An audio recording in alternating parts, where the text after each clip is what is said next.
Okay, this match is just starting, and I'm apparently about a half a minute late or something. And anyway, it's just starting. I think this is turn one of game one. What have I missed? Not so much. Okay. So what's going on here? Sicomatic opens Vassal, and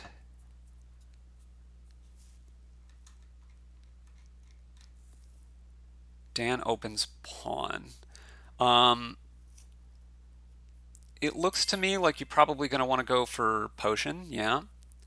Um, I mean, Pawn is a little bit more likely to get University on turns three and four than Vassal is. Um, so I don't hate the Pawn at all. The the money from the Vassal, I don't. It could be good, like if it hits you five, whatever. Naismith's saying he doesn't like opening Potion. Interesting. I assume that's because you want to get to Sentry quicker. Yeah. Um, yeah, I could see that. I'm not, I think, in the hugest rush to get sentries because I think the game's gonna last long enough that it's not that big a deal. But I could see that. I could see that.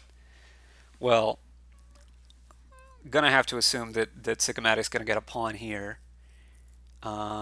Dan has a choice here between probably another pawn or a vassal. Goes with the vassal. That makes sense.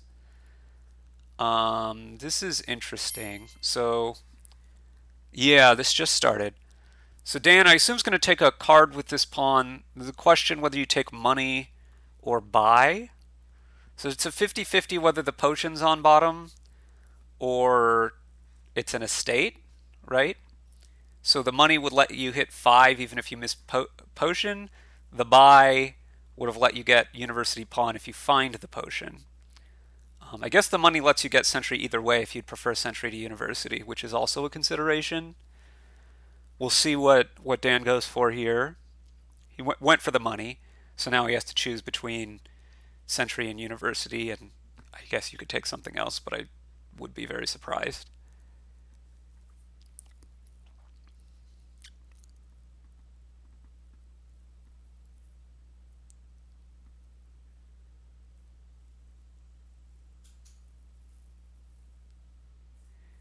So if Dan takes university here, their decks are going to be identical going into this shuffle. If they take sentry, he's got a sentry instead of a university. This is a good top.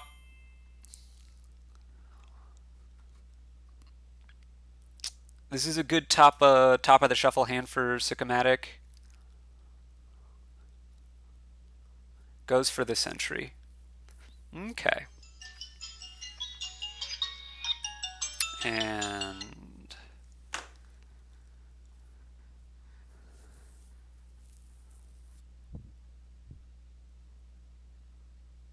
well, Sycomatic's going to play this vassal and buy a sentry, I assume. Skipping a state is nice.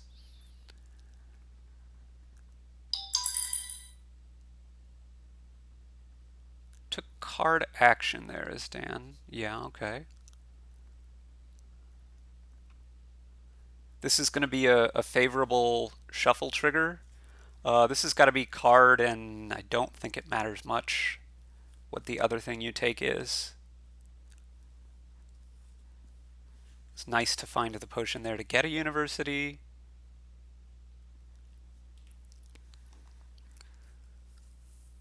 Now we're going to see if Dan wants to take another vassal or another pawn. I think it's pretty favorable to trigger that shuffle. Goes for another pawn. Okay. Um. So the last two cards here are potion and something. You really hope that the vassal doesn't skip over the potion. I can't remember what the other something is. It does skip over the potion. I think it's either a copper or, yeah, it's a copper. With 6, this could be a hireling, I guess. It could be a hunting lodge.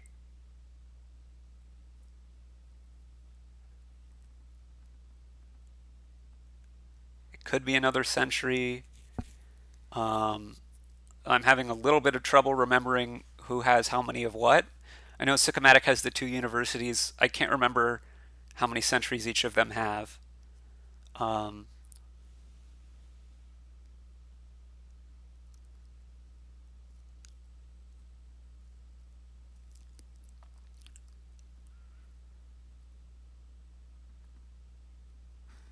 I would think you'd start to go for hunting lodges now? Possibly wine merchants.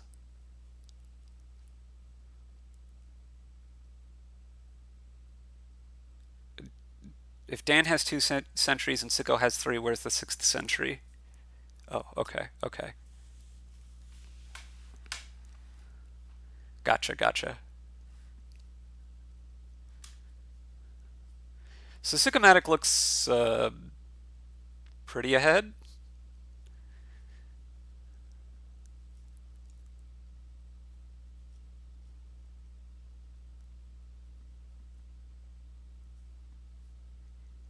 Yeah, I think I agree with Mick tossing the vassal. It's a fine card, but it's not an exciting card. You really want to find your centuries and lodges and universities more than anything.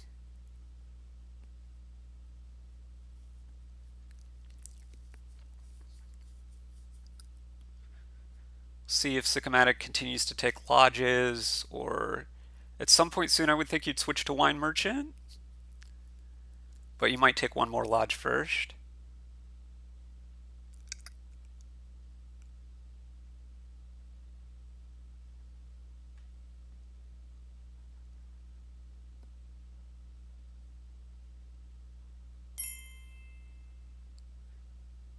Okay.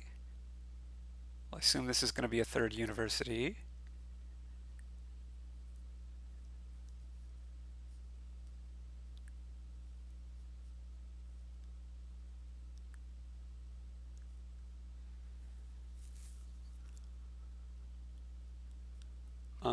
So now you have a question whether you want a vassal in your next hand or not.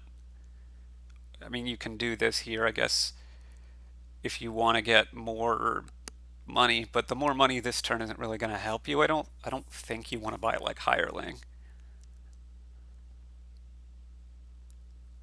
I assume this gains a hunting lodge if you're Dan. Dan only has 1 university, right? So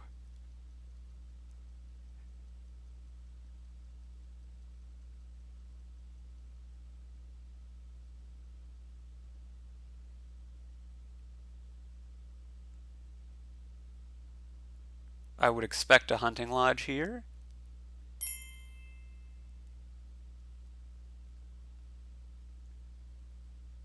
Is that some kind of Highlander reference?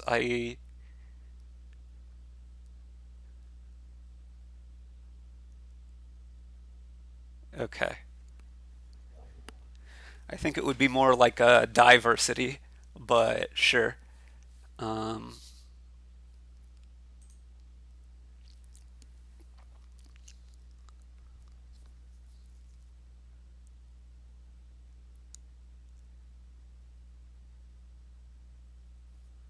you probably order this where it's century on top.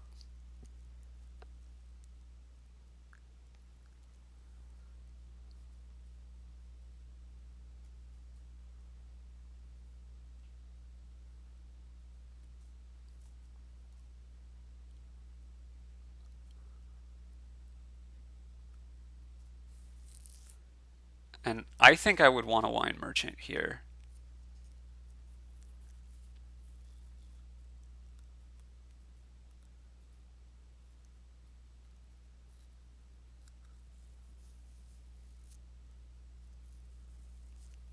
And I think I'd play Vassal next. Although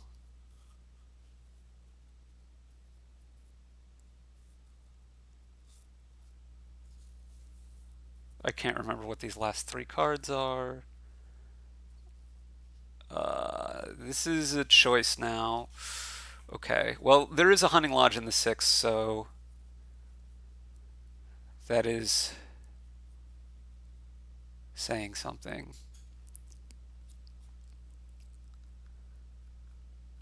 Gets another hunting lodge.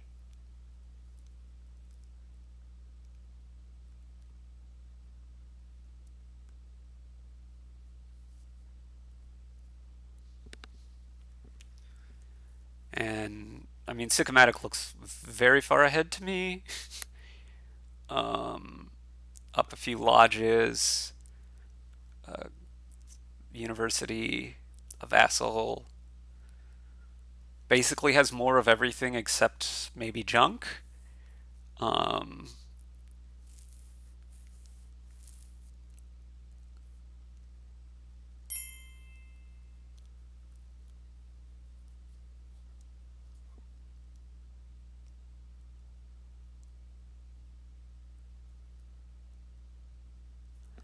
I guess he's figuring out what to buy here. I think I'd be on wine merchant, but I could see taking many, many different things. Hunting lodge is very reasonable, I think. We know the last card of Sycomatic's deck here that the hunting lodge is going to find is going to be a wine merchant.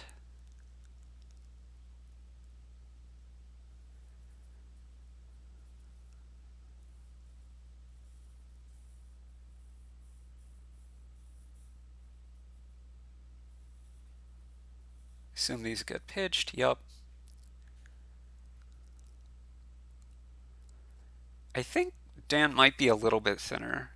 It feels that way, but maybe that was just this shuffle. They each have two estates. Dan has one, two, three. I guess he can't be really. He's at most one card thinner. He's probably not thinner at all.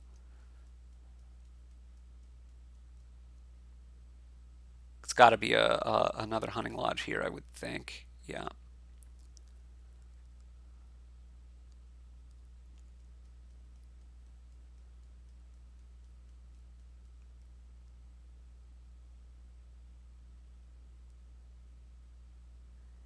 Now I can't recall what these last two cards are. Um, well, one of them's a university, but the bottom card is. It's got to be the potion. So if you play Vassal now, you will draw the potion with your Sentry. If you play Sentry now, you have the chance at hitting something else with your Vassal. So that, yeah. This makes sense. See, keeps the potion on the deck. Okay. That gains another wine merchant. I assume you're flipping the deck here. The last four cards are pretty bad. Two estates and two coppers, I believe. Maybe it's. Is there a third? There's a third hunting lodge down there, maybe? Am I counting this right? I think it's two coppers. Yeah, it's two coppers. So you go university and another five here and get your wine merchants back. The five probably being hunting lodge is what I think I'd be going for here. University hunting lodge. Goes for wine merchant instead. I'd be a bit concerned that I wouldn't find a hunting lodge, but perhaps is in Dan's spot, you don't really have the luxury of trying to play it that safe. But my gut was to go for a hunting lodge there and try to gain the wine merchants, gain and play them next turn.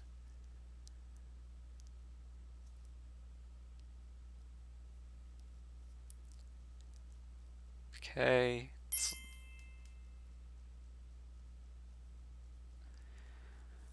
I imagine you trash a state here and vassal into this lodge and pitch.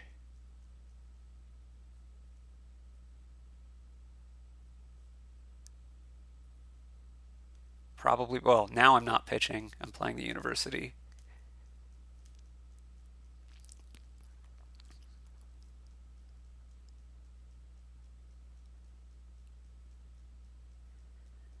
So if I'm Sicomatic here, I think I'm playing university, gaining wine merchant, then playing lodge with the intention to pitch. Although this is my last lodge of this turn.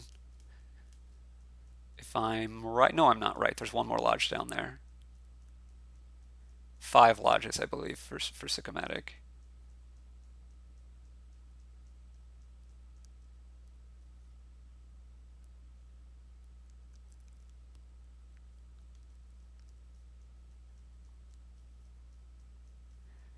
So yeah, I think I'd be on University for Wine Merchant here, play Hunting Lodge with the intention of discarding my hand for 5 more cards.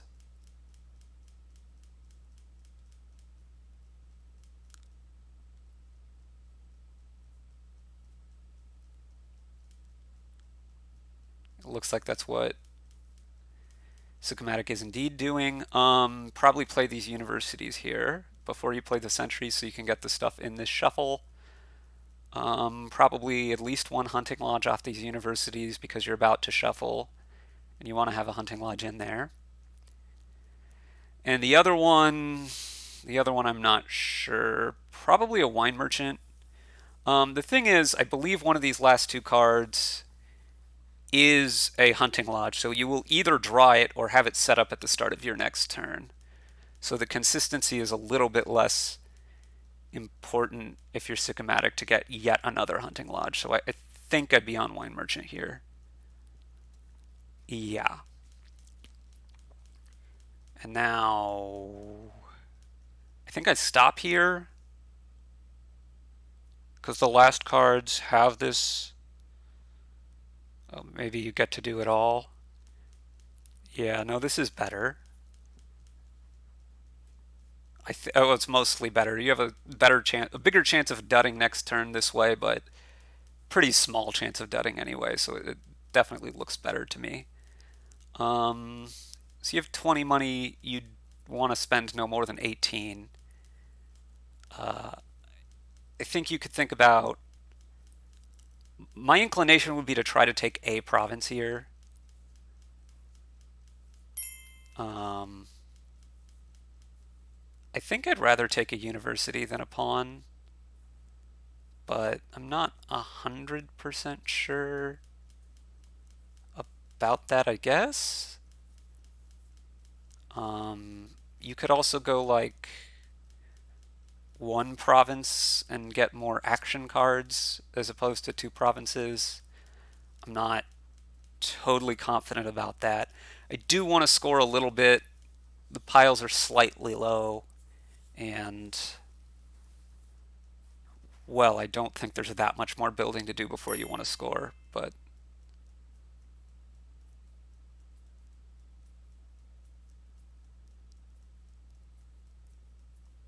so I could easily see taking 2 provinces here, but I could see taking 1 and building and then transitioning more to just scoring all the stuff next turn. Yeah, and I assume this is getting the wine merchants back. Yep. Okay.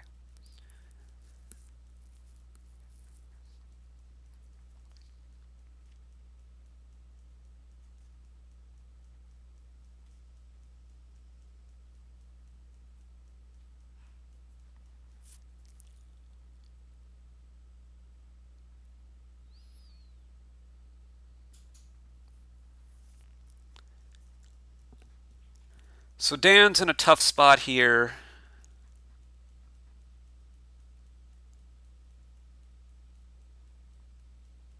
This is going to be a fine turn, but you're so far behind.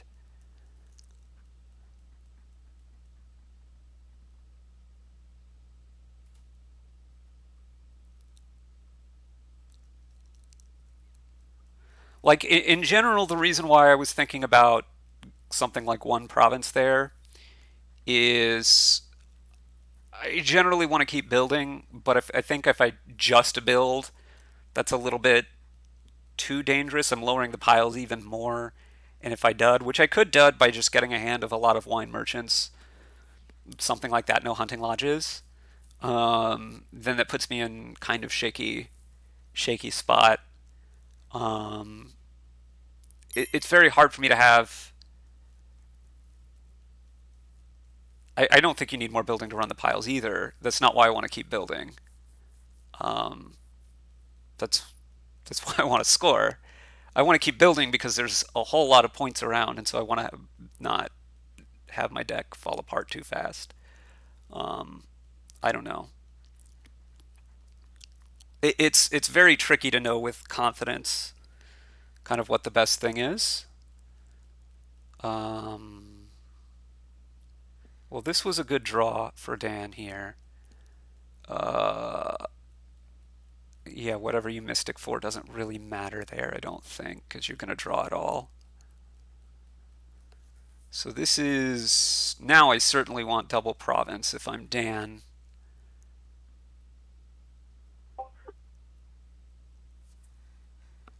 Hello, Davor. Goodbye, Davor. Um,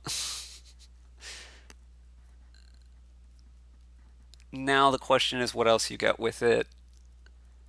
Again, I think you need to get your wine merchants back here, so University Pawn is the most straightforward thing, I guess.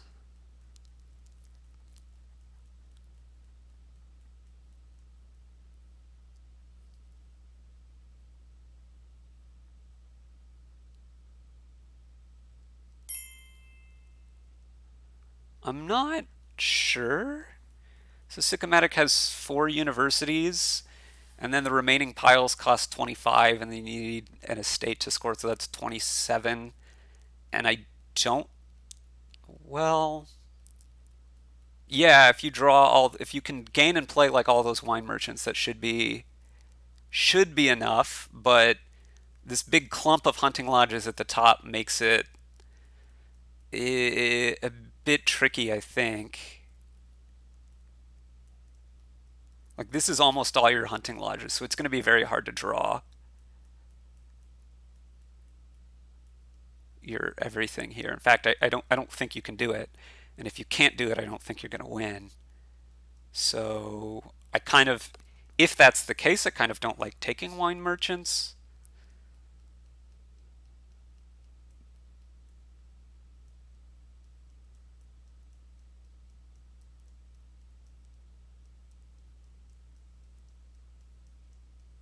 Maybe there's a different last pile that I'm not considering.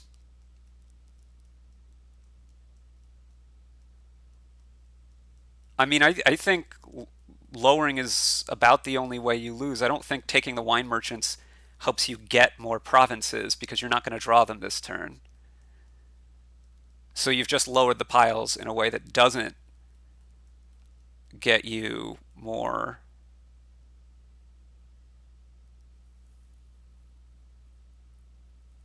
stuff. So this is probably province duchy.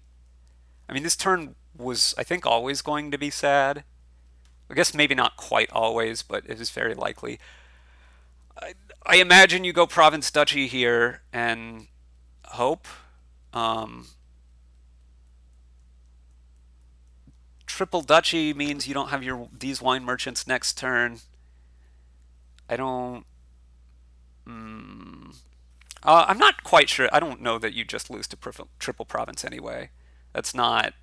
I don't think that that's clear. You certainly don't want a potion. You just trashed a potion.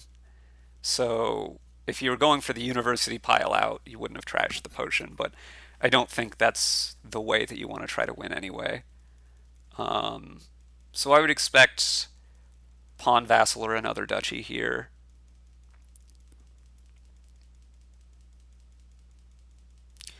This is 3 wine merchants stranded if you take the duchy. I don't think that's worth it. Yeah, I think Sicomatic can very plausibly defeat triple province here. Um, that's not what I'm worried about. What I'm worried about is, well, far more the pile out. So you got to discard this wine merchant here if you're Dan, right?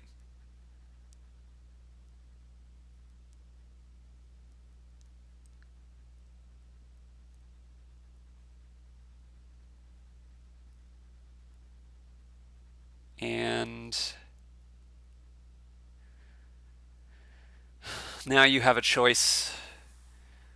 Um, this is not such a news. So you're playing this first. This gives you a little bit more information. Okay. So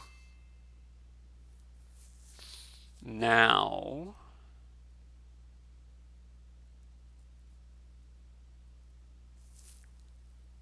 I'm trying to remember how many if does Dan have 4 universities? So wine merchant, hunting lodge, century, you would need to be able to buy province, century, estate, which is 20 money, which is very doable. See, this is what I'm worried about in terms of losing.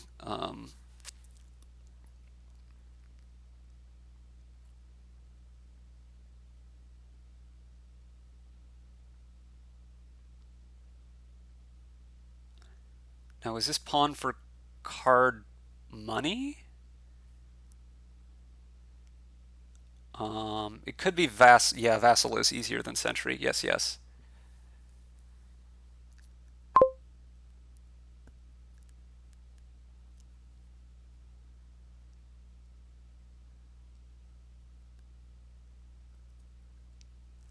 Could also.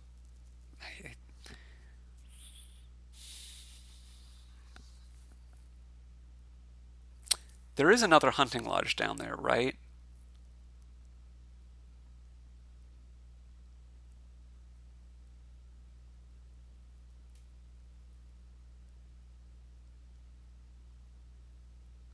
Oh, interesting.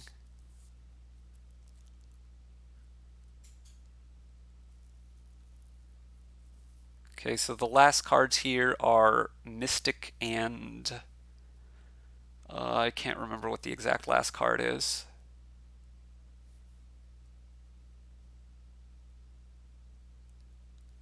But this looks good. I think it might be a wine merchant. I think it's a wine merchant.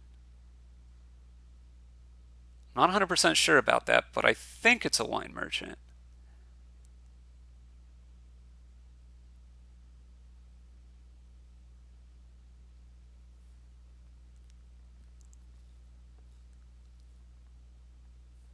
Yeah. So now you gain 2 vassals, you hunting lodge, and you probably win.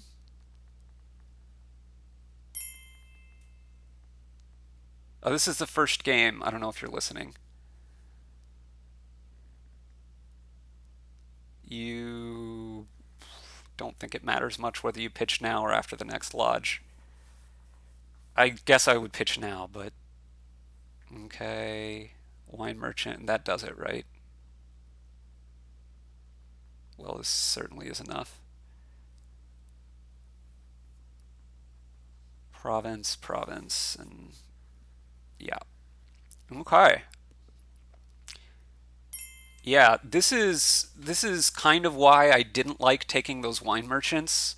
You weren't going to find them. If you did find them, I think you were winning anyway, but you were too likely to not find them, and it lowers for Dan, which helps him pile and win.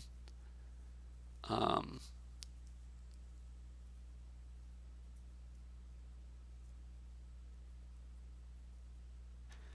but okay, we're moving on to the next game where we have a bit of a lack of villages. Um, there is Seize the Day, there's Witch, an upgrade, which an upgrade look like, well, the 2 best cards here to me. We do have the Pouch, which doesn't seem perhaps the most useful, but a border guard, you might want multiple border guards. That's not so bad. Um, I think I want to open Witch over Upgrade, but I could see opening Upgrade. I don't know that it's necessarily so clear cut. Um, okay, people in the chat seem to think that it is clear cut and it's Witch border guard. I mean, you're going to take the border guard with the two. Um,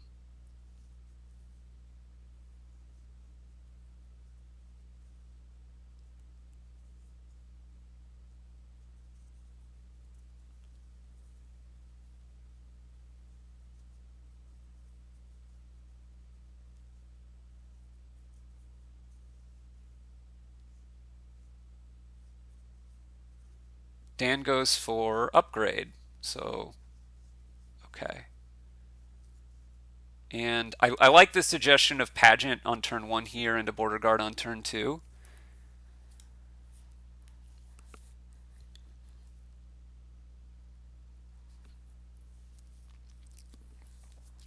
I think Pageant is likely to be very strong on this kind of a board.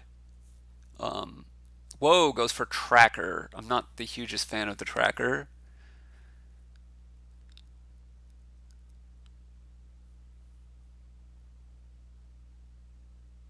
Here I want Pageant for Dan, but Dan goes for double Border Guard. Here I think I'm buying Silver or Caravan Guard maybe, with the intent of next turn playing my Tracker and getting to top deck a 5.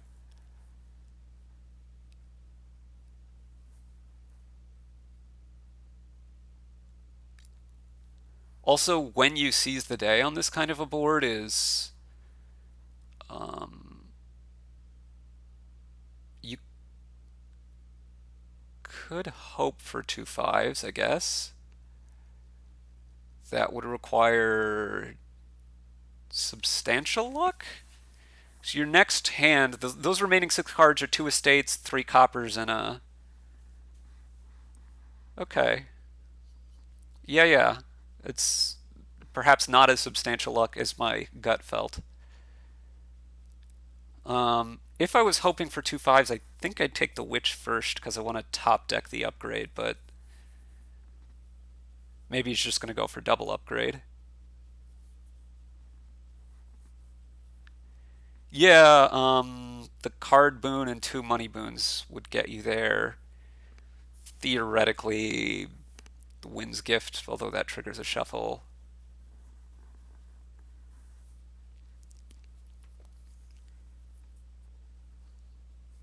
Okay, just going for all them upgrades.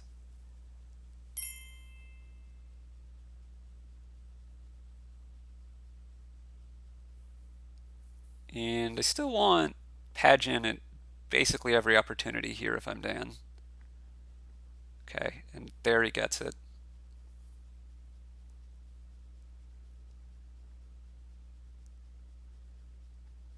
I think I'd rather have a coffer than a border guard here.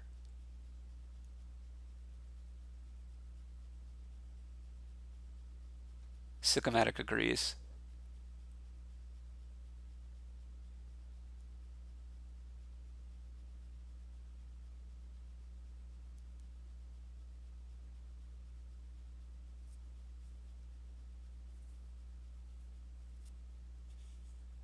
I really would think I would want a witch though, like now. Probably earlier, quite frankly. See if they go for witch here or second upgrade. Second upgrade.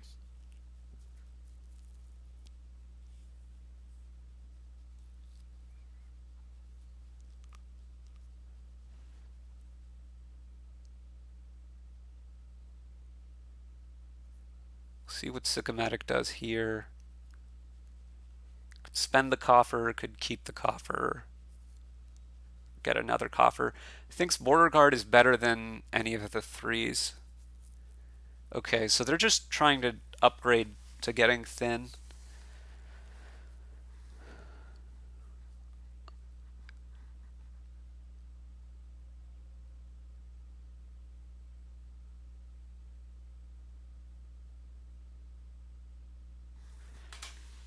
And now Dan has a similar choice to what Sicomatic had last turn. Dan still seems ahead to me.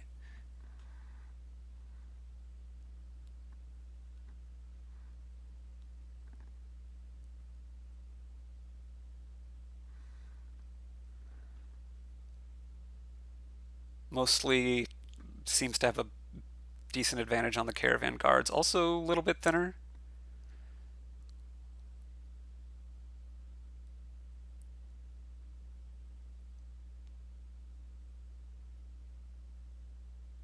Guess you take the border guard here because you're going to get back to the silver anyway.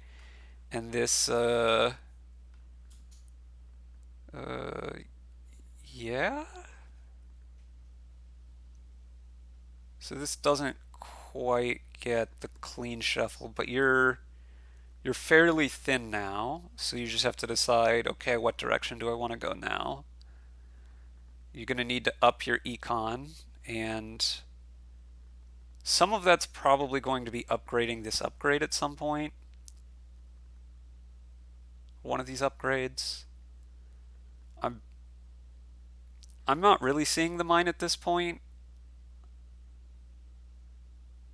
I mean, it doesn't seem terrible to me, but just thin the coppers and get buy treasures instead of you don't have that many treasures left to upgrade or to mine. Um, Again, that's just a gut reaction, though. I wouldn't be surprised if Dan goes double caravan guard here or caravan guard in a two.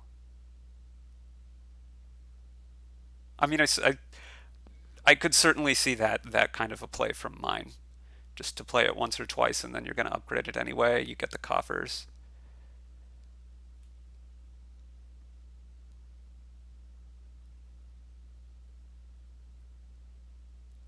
I would kind of like a Fiatum. I don't think I want to buy one right now.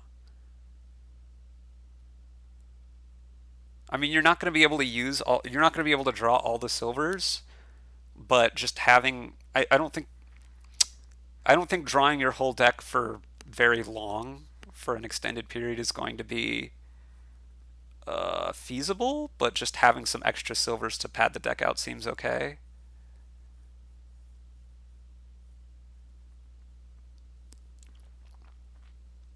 I think you can just consistently province more than a golden bishop deck is about. But I also don't really want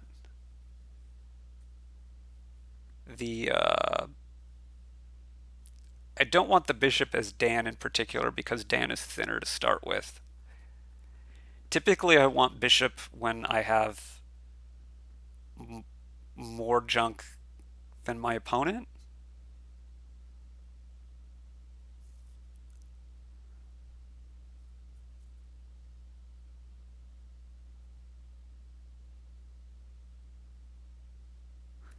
Well, Sicko has a lower action density and got fewer border guards in later, so I don't think it's that surprising that you haven't. I mean, it's a little bit surprising, but yes, it took a coffer over a BG, which is a move I liked, but I like that even with the understanding I'm not like it's going to hurt my artifact chances. But I mean, I think he's been behind the whole game. Um,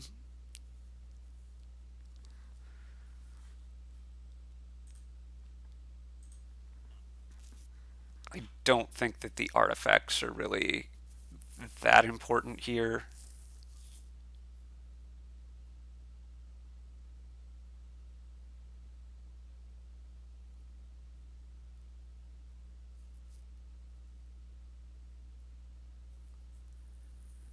Okay, so now is another decision point. Yeah, I mean, I don't think the artifacts make that big of a difference to whether Council Room is your terminal or not. Um, Obviously, you disagree. I don't think we're gonna really convince each other, but I don't want double Fiatum. I might take one Fiatum. Yeah. Something like this, yeah.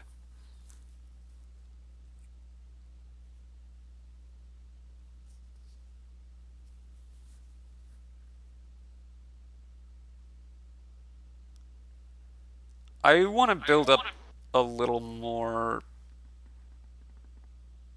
Okay. I want to build up a little more for before I start provincing.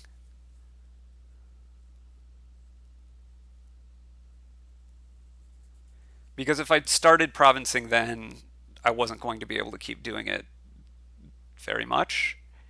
So I think you can build a tiny bit bigger. I would think about starting province this turn probably.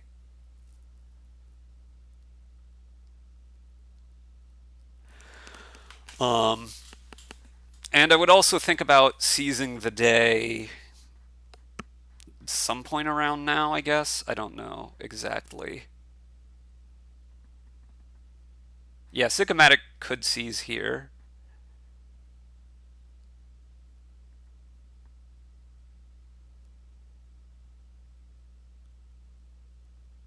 I'm not really sure what the alternative buy would be. Looks like gold, maybe? Well, that clicking the resign button is a sure way to decrease your win rate. So it might save you some time if that's something you're interested in, which you may well be. But I'm not going to analyze how much Sycomatic's time is valuable to him.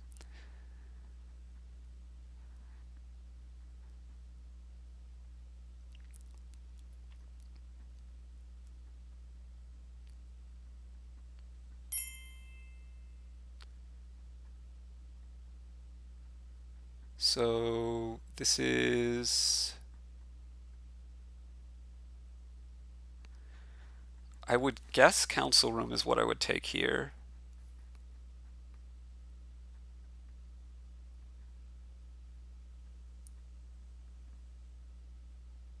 Not really sure.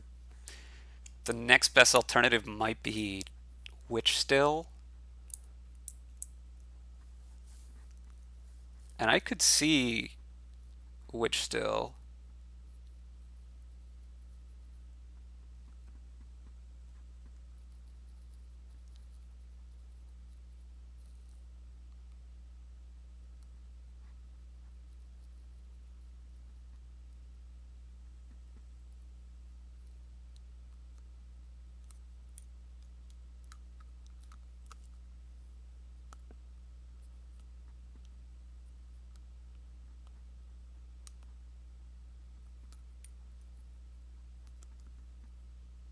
Takes another upgrade. I don't like that. I'm not sure what you want to do with that upgrade. I mean, you might want to upgrade it, but you could have upgraded any 5, right? Having it be upgrade doesn't help you to do that at all.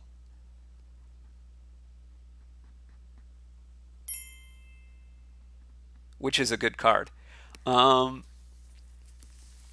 I mean, at this point, I kind of start to like Witch again because it gets to be a little bit harder to line it up. There's not that much trash. I mean, I don't know. I kind of liked Witch the whole game, but I've kind of given up on it being very likely to either of them take one, I guess.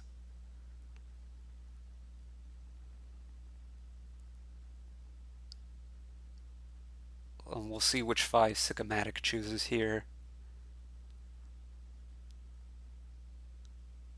Again, I want either Witch or Council Room.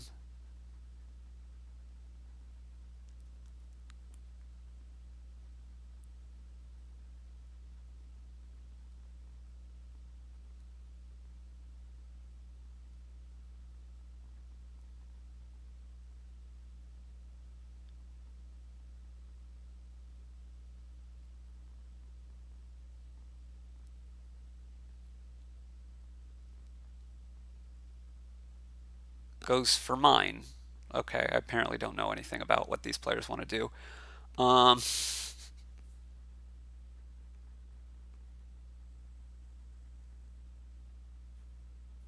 I guess now you're deciding whether to track the tracker or the copper,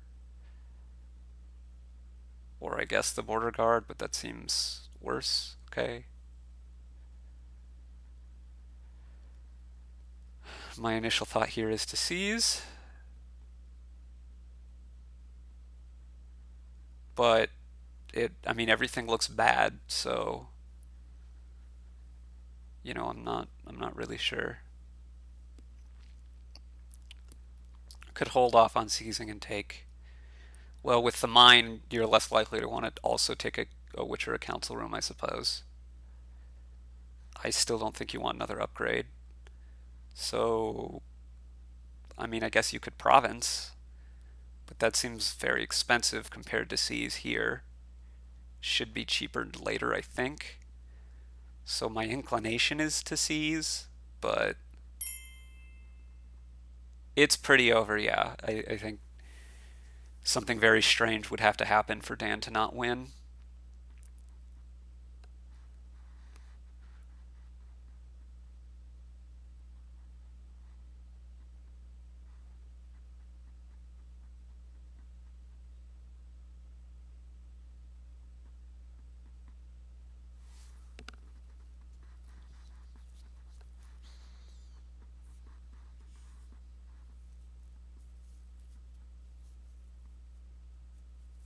Just buys the province. Okay. Assume you take Caravan Guard here.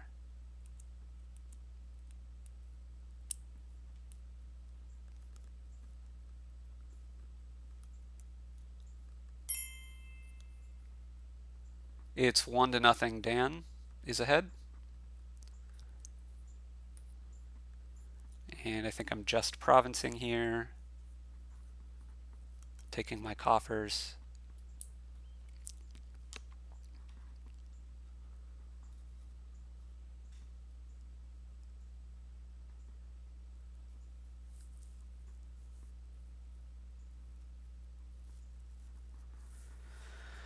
So this is presumably silver to gold by province. Probably just province. Dan's probably gonna upgrade here.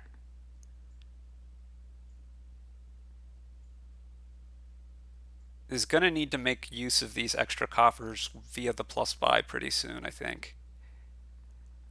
I guess is trying to figure out whether he wants to play this border guard now or not. Decides, it's probably a good card coming up. Maybe knew it was a border guard. Would rather draw it. I think you got to take the pouch here. Dan apparently doesn't agree. Okay, now going to undo.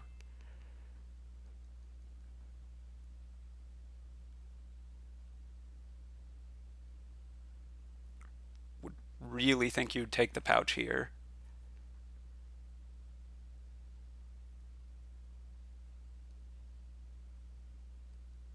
Unless you think you can get back to it.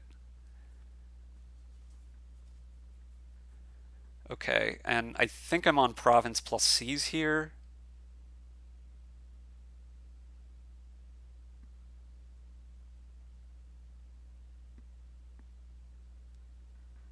Other options include double province.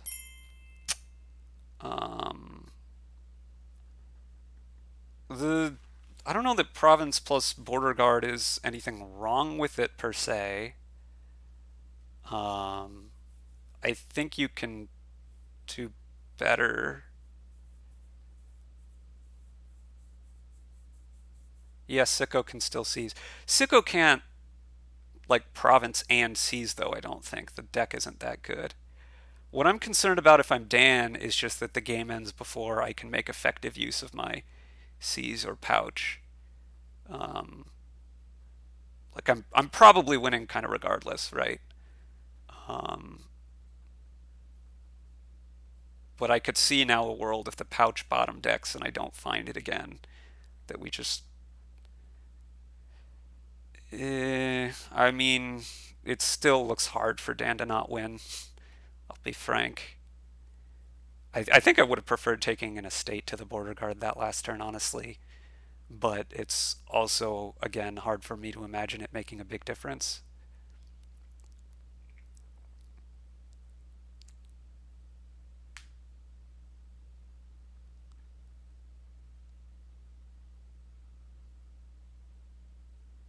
And this is going to be a duchy or a seize? Um, Copper to silver is better if you think you're ever going to take a fiatum, but I don't think you are. And if you're not, then you can upgrade the copper better than you can upgrade the silver, I think.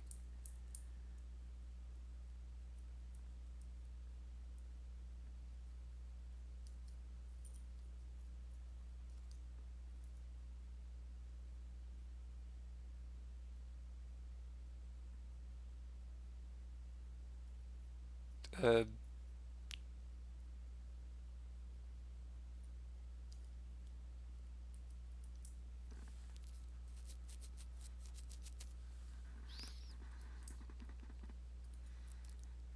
I mean, it's not like a trivial, strictly better situation for sure.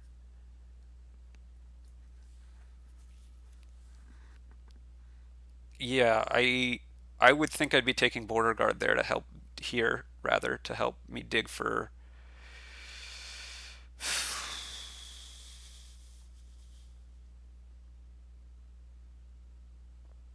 Yeah.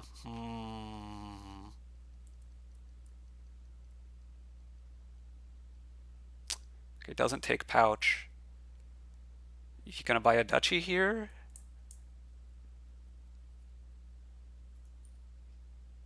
You gonna seize here? I don't.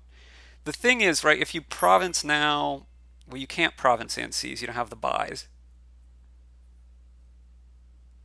That's the issue. That's the trickiness about needing the pouch. Yeah, if you could province seize, fantastic. If you just province, I mean, I honestly don't think that Sicomatic can province and seize and then province on the next turn.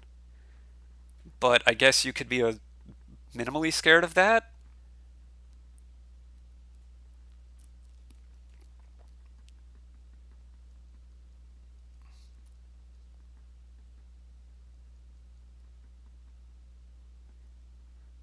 I think either way, this line is very likely to lead to you winning.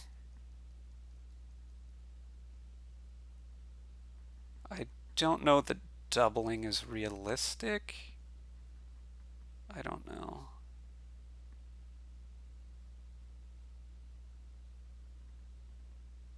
Now, if I'm Sicomatic here, I'm pretty sure I'm just taking a province.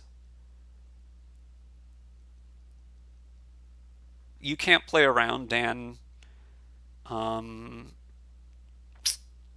how shall I say? Doing well. So you just kind of hope that Dan doesn't find the pouch and that you can then sneak out a double turn later. So I think I would province here.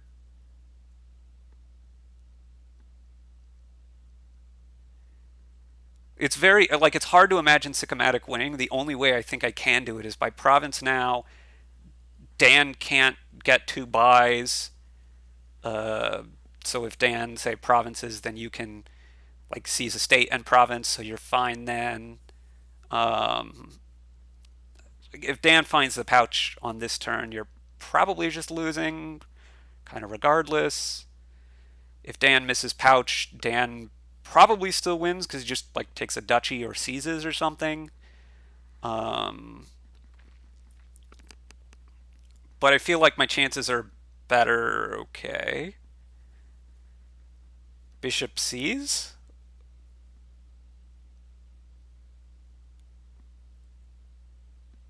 bishop Fiadum. Oh, okay. I don't really see this as being a winning plan, but I don't know. I've seen weirder, I guess.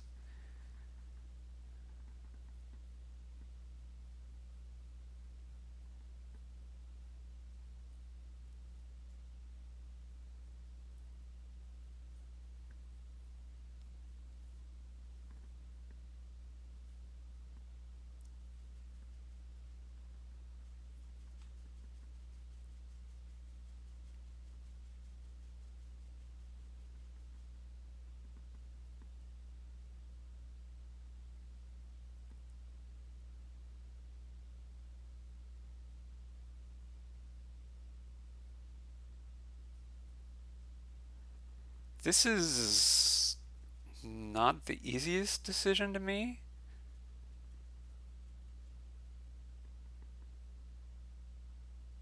Hold on. If you take the gold, you've got a 75% chance of finding pouch, which is double province. I guess double province doesn't immediately win. Um,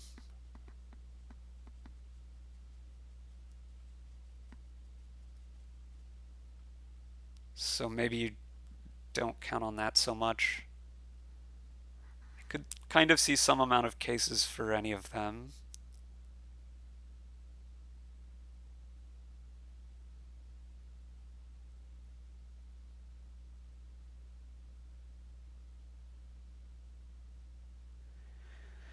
So if you took the bishop there, that implies to me that you're planning on bishoping the gold, probably. And if you're bishoping the gold, you're just trying to say, I'm going to win the longer game as well. You're 75% to find your pouch. There were 4 cards left, and you got to see 3 via your border guard.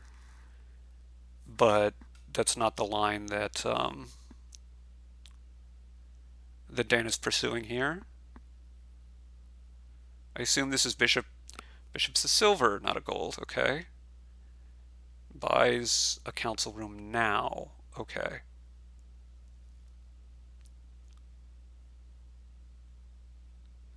Yeah, I could also see bishoping the province. It makes your deck better, and losing 1 point doesn't seem to matter too much. This mine turns into a gold now, right? Right?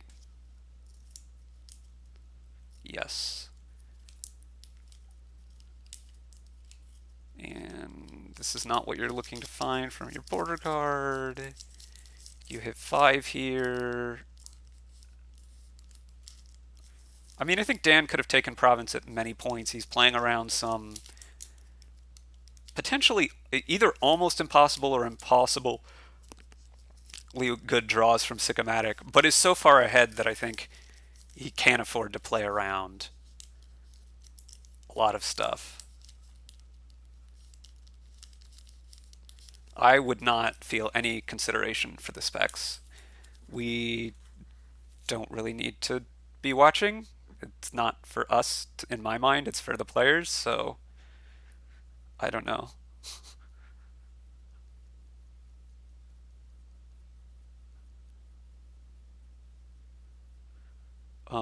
Just short of double province Cs here. Could province Cs, could do any of a number of things.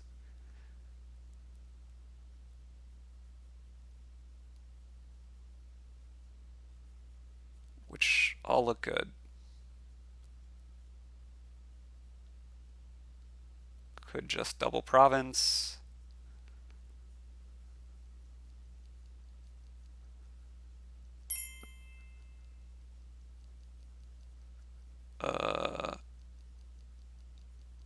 Okay.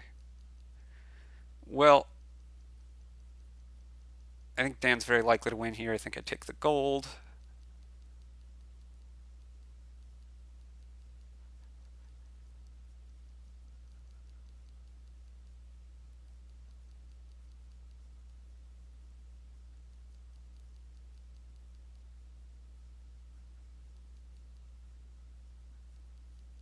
Now I'm pretty sure I take the gold. I upgrade the bishop into a duchy probably. Play the council room and probably double province.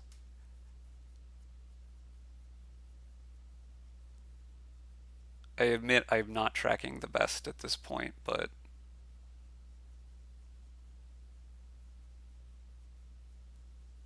yep, this is exactly double.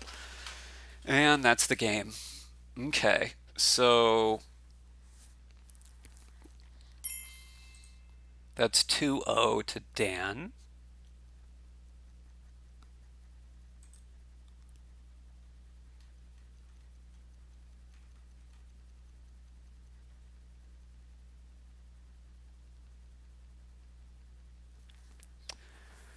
Oh my. So, Alms Mission City Quarter. There is no plus buy, but there's extra games from Horn of Plenty and Vampire, and kind of sort of from Exorcist.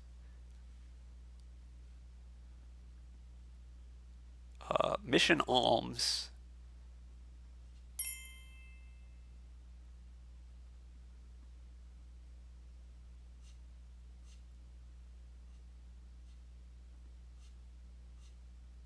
Yeah, I'm not sure between exorcist and priest. Um, I think I like the priest.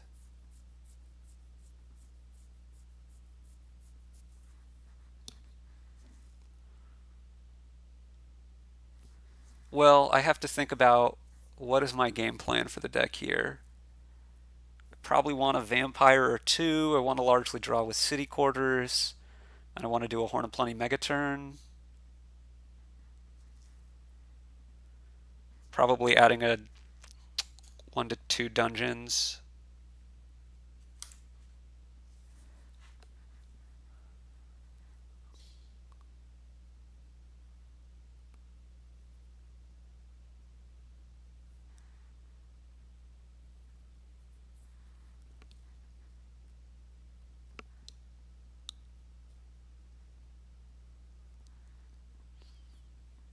Ooh, the natural 5. That is basically exactly what you're hoping to see.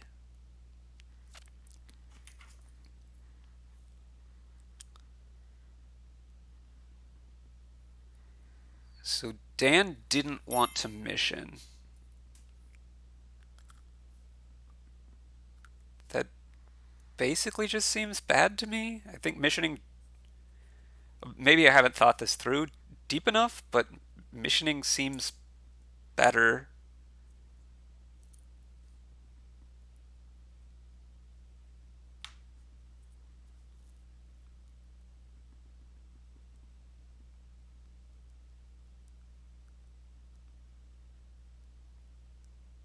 What you expected Sicomatic to mission there?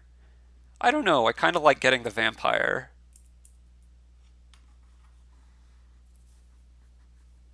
I understand it slows you down to getting the exorcist, but given that I can get a vampire, I think I would rather do that.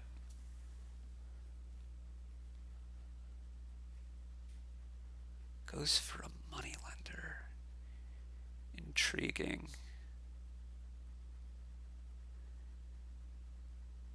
Start picking up poacher.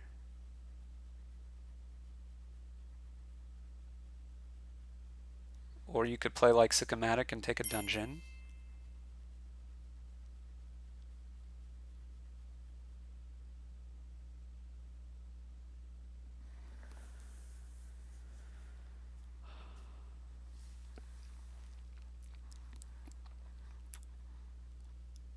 Now with Sicomatic, I think I want a poacher and a wisp.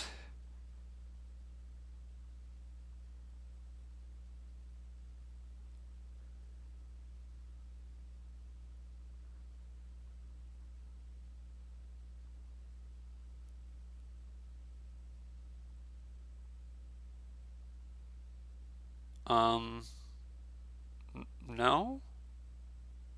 I mean, maybe I guess, but not really. I think I'm gonna trust my bat to take care of my coppers. And yeah, so there's some I want money so that I can keep missioning, but I don't know. Moneylender doesn't seem like a priority to me. I mean, it seems a reasonable choice, but I lean towards taking poacher. I want to keep drawing because I want to keep drawing my knights as often as possible. I mean, I guess thinning is related to drawing, so I don't know. I could see a case for moneylender, but my gut is on poacher.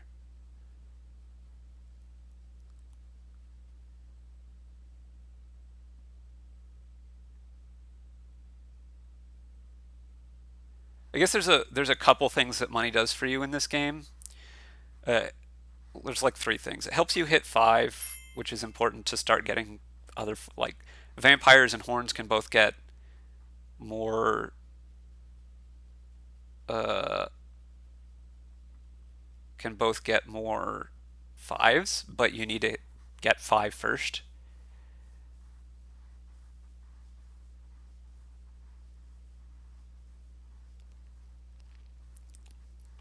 Okay, diluted doesn't do much, if anything.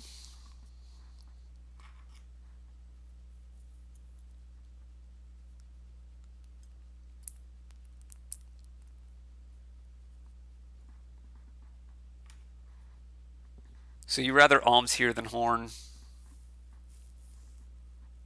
You can't do both because horn is a treasure.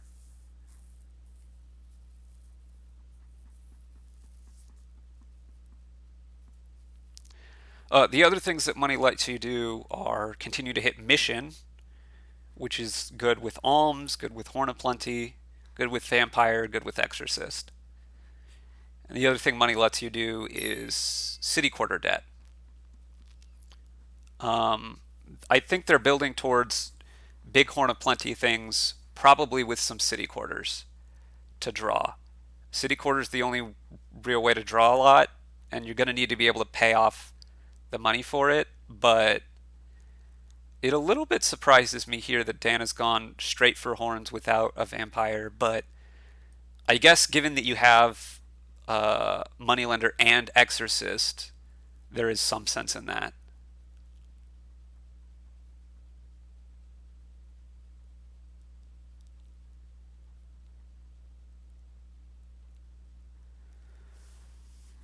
Okay, so Sicomatic now has 3 money, and money is going to be a problem for Sicomatic, I think.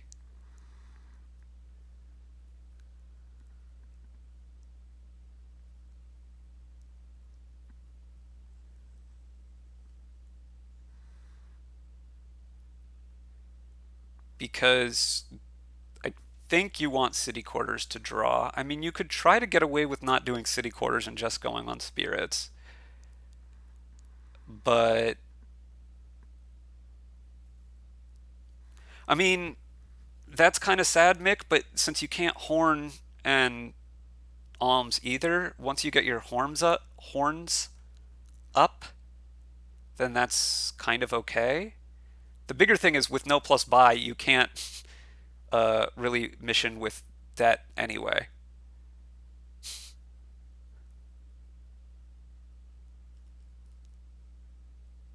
Yeah. So now I would seriously consider buying a city quarter, I think, if I'm Dan. I think. Because 6 money is probably about as much as you're ever going to see. The problem is you don't really have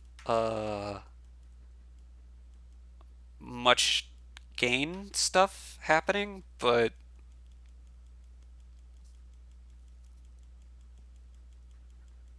the thing is, I don't see what else you're doing. Like it's not a great board for Horn of Plenty and the abstract, but the problem is like, what else is there that's good on this board?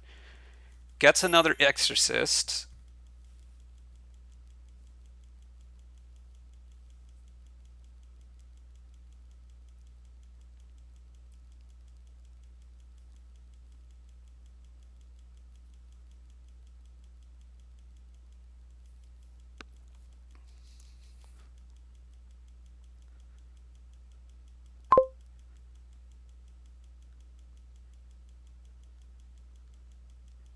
This is going to be another horn, I would guess. Yep.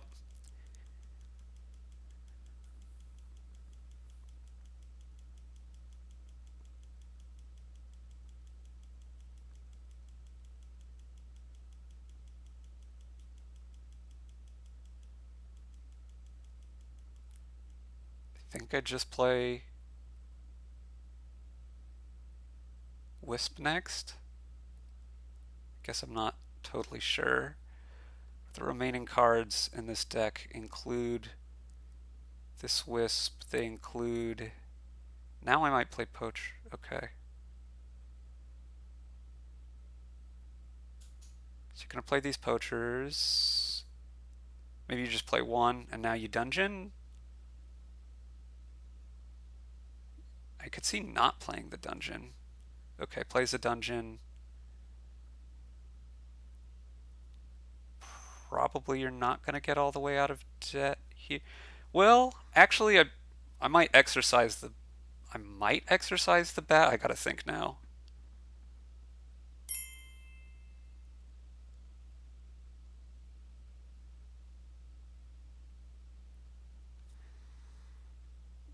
Well, but you will still have both Exorcist and Moneylender, right, Warfrat? Because turn two, you can still get whichever of those you didn't get on turn one. I mean, it seems like your fourth turn, but it's your third turn ignoring missions, right?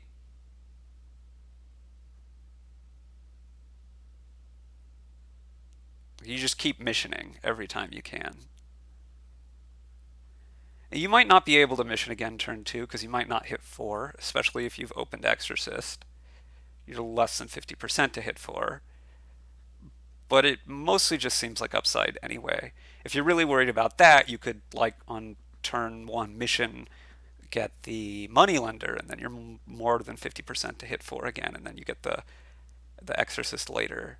Um, and it's hard for me to imagine you coming out behind in the end. Okay. Well, this is interesting, but Sicomatic's going to be in debt for a very long time, I think.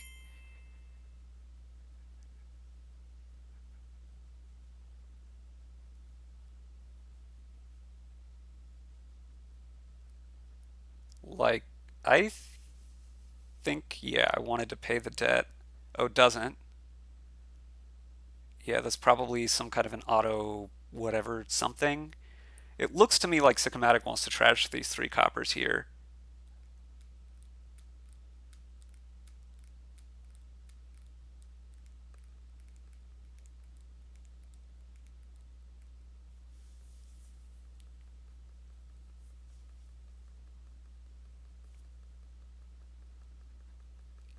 Even though I don't think that's what I'd want to do.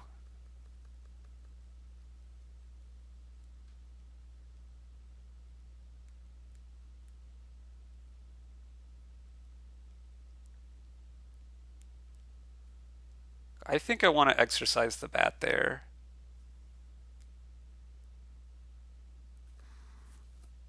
because I want to be able to mission.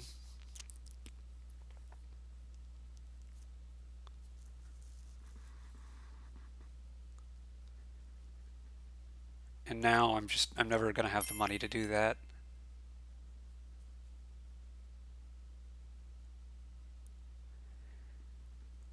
I,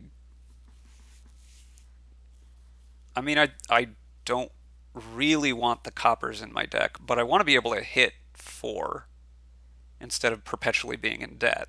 I don't know. It also might not matter that much.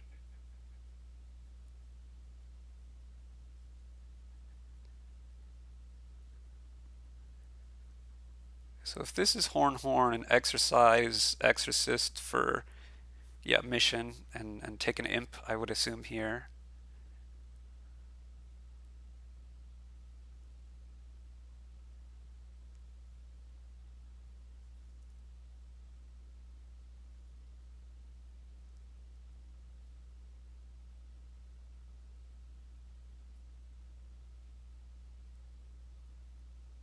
So you need to play either the Moneylender or the Copper to get your horns up to five here. I presume you want your horns up to five here.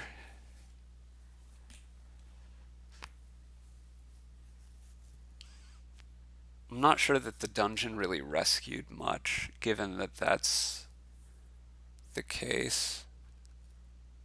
I'm not sure exactly what I'm doing on this turn. Oh, for Sicko's turn, yes, dungeon is likely to make this turn be much happier.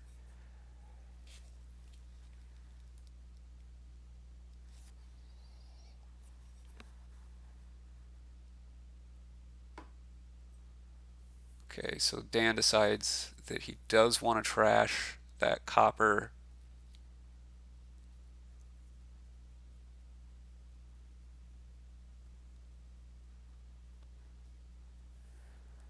So we've squared up now. Dan has a hard time drawing. Dan has a little bit of a hard time. Um, well, there's not much reason to not buy alms. It doesn't really matter whether you buy alms or nothing, right?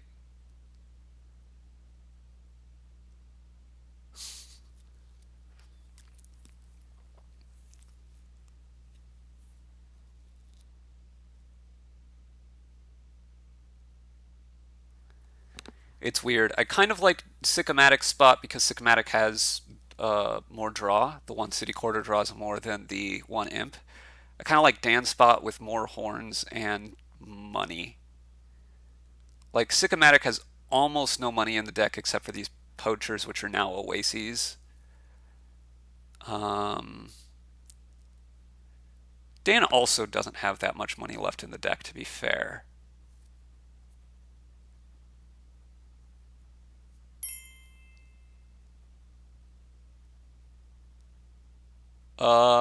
There could be a reason.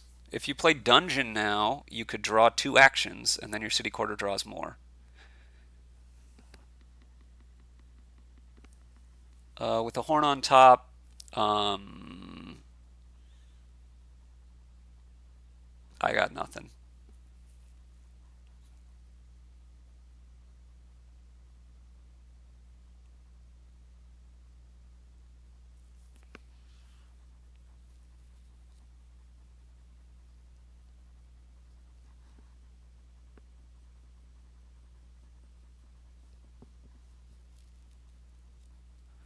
Poachers never drew much. They draw even less now. um, they draw the same amount, but you have to discard, and that's not where you want to be. I imagine you play this poacher and just discard the one that's on top. Sicomatic doesn't, but I like having the one more money right now, I think.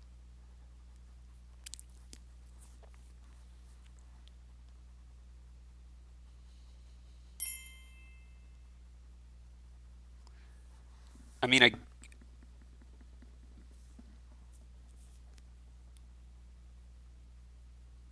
yeah, I don't. There's horns, like a couple horns in there, I think, and Exorcist, yes.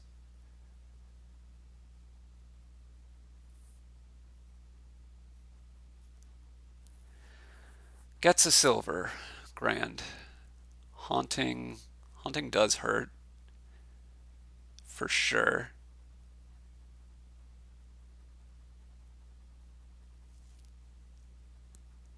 Yeah, I would have played the poacher there just for the one money. Um, Got to get out of debt eventually.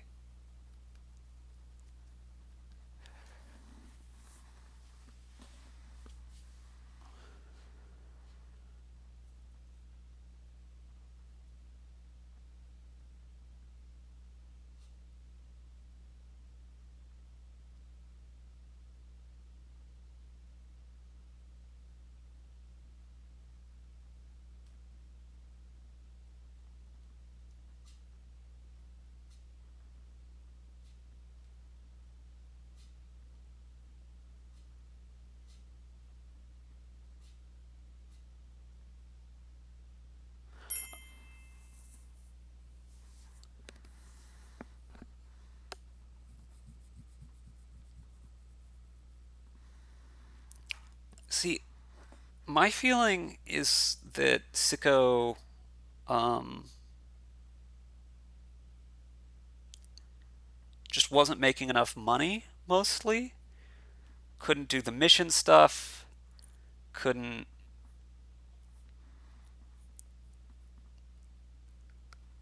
pay off the debt in any reasonable amount of time.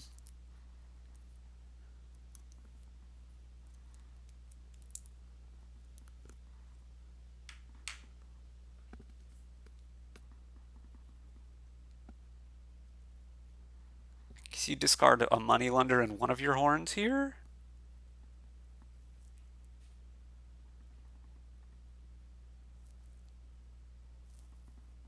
Discards two horns. Okay.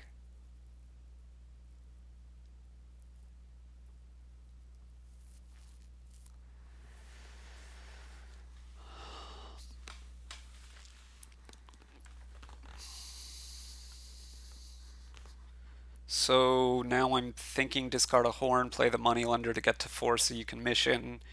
I'm not sure what three things you're gaining. It's a little bit hard because you're really not drawing very well either. You will have an imp in your next turn.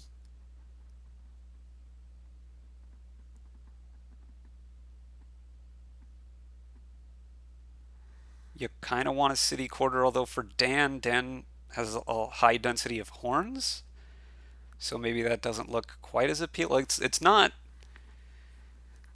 I have to think Dan is favored, but it's not a simple win from here, um, because drawing is so hard.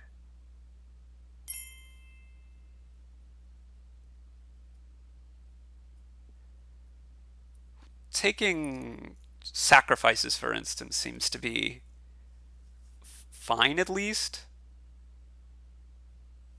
Sacrifice a sacrifice is basically just spinning your wheels, but it gets more uniques in play, and I don't know. Okay, wants to be able to have 6 uniques, I guess.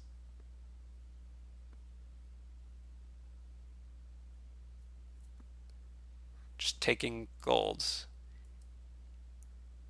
And a dungeon. And a city quarter. Interesting.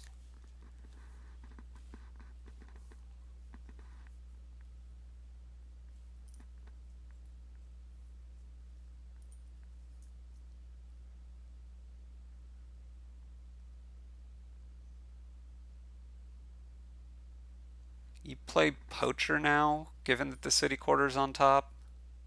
Maybe?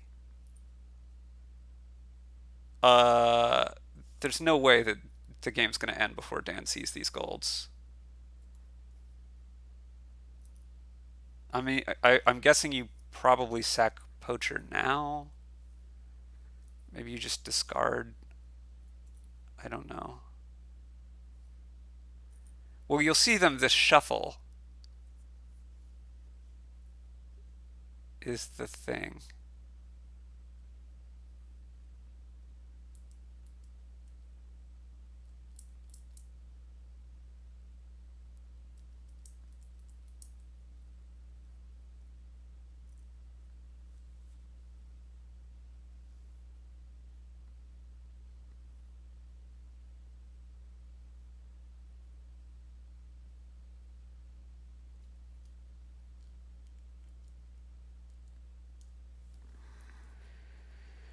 Sicomatic deciding whether to play a poacher here or bat and exercise both of them and continue to be in this debt for the 30,384th consecutive turn. Let's see how many turns that actually is. Um, you bought this city quarter.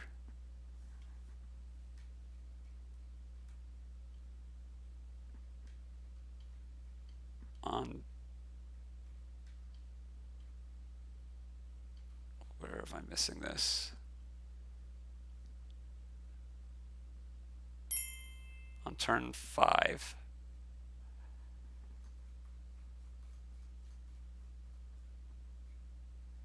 It's now turn 9, and you've just paid off the debt. Okay. Pretty sure it was turn 5. I just scrolled up and looked.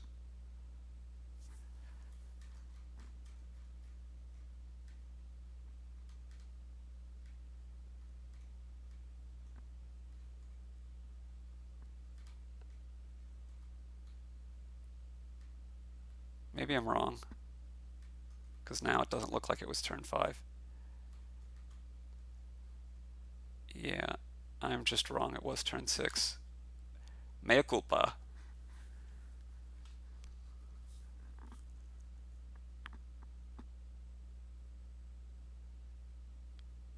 We play the city quarter now, surely.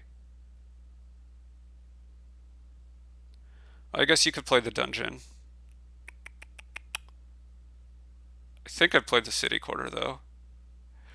Dan has 5 cards down there that are horns, so you're unlikely to draw 2 actions. I guess you're most likely to draw 1 action in a horn.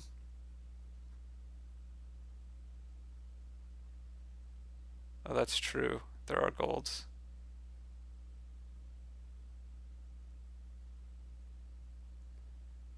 So my thought here is to discard two horns. You're going to exercise the moneylender,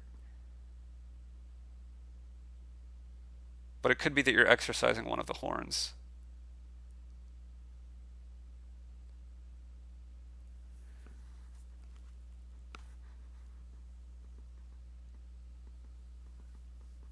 Because you really don't need 7. I'm not really sure that I believe that Ghost will necessarily get you a real turn, and I'm not totally sure that I think it's better than Imp. I guess it's probably better than Imp. This seems better, yeah. Now, Ghost Dungeon wouldn't be meh, it would be actively bad, but it's pretty unlikely. I mean, I'm pretty happy to just ghost like a wisp.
I kind of think I'm discarding Copper Bat here.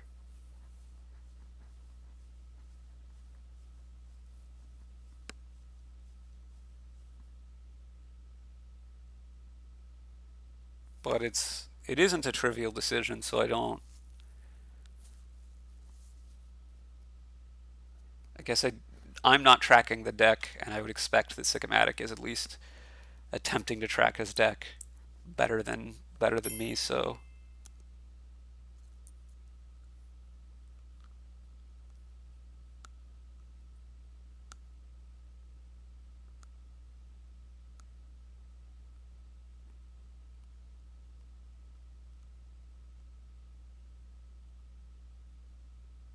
you do?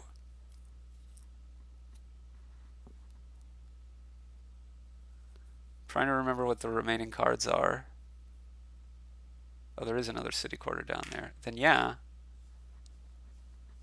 But if you're going to draw around, discarding Copper and Bat helps you do that more easily, right?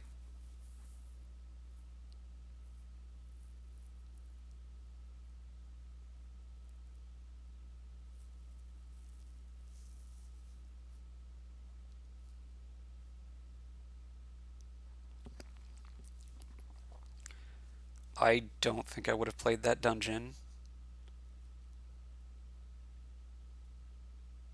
but maybe. I don't know. So now we're going to see whether Sika wants to exercise this poacher or the bat.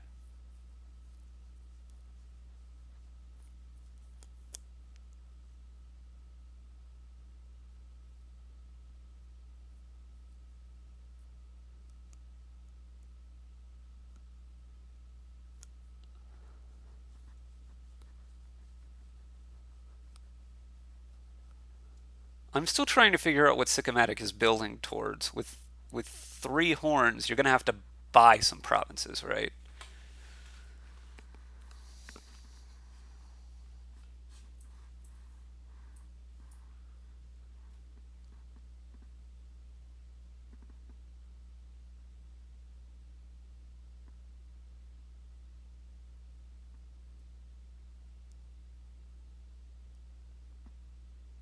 Wait, You're not going to play the other silver?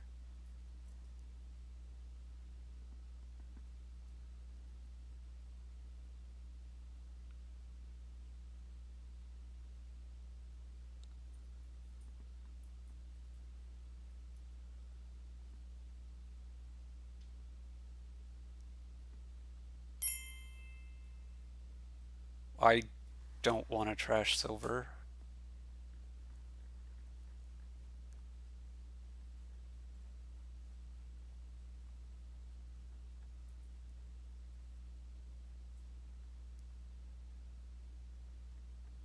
Certainly, if I'm not getting a spirit off it, I don't want to trash it.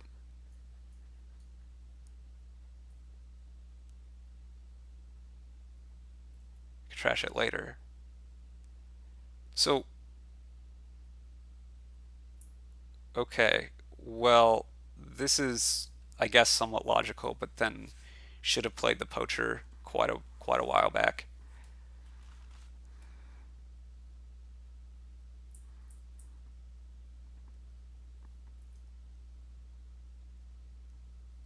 Now we got to see whether Dan wants to, I guess, sacrifice Moneylender, or you could play the dungeon right away.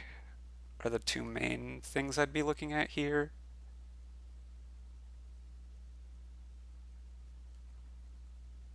I assume that sacrificing Moneylender is better than sacrificing one of the other actions. Yeah, you already have a dungeon in play, so you can't play that right then. Not loving sack poacher over sack. Oh, there is still a copper in the deck. Who knew? Apparently not me.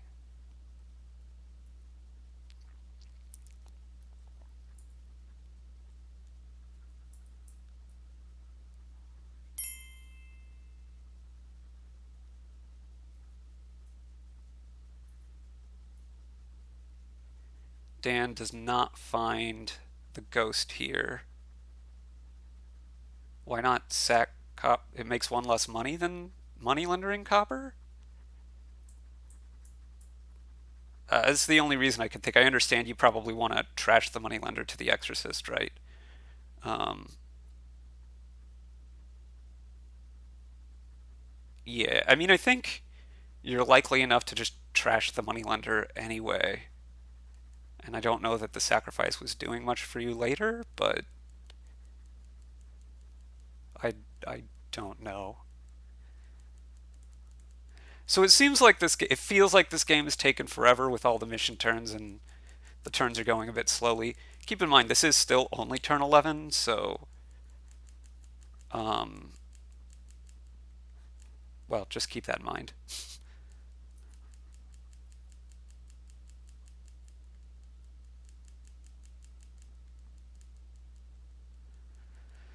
So if you're Sicomatic here,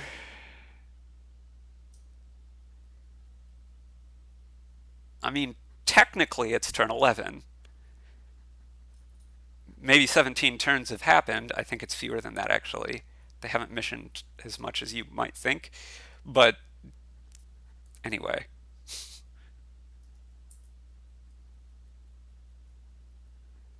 um,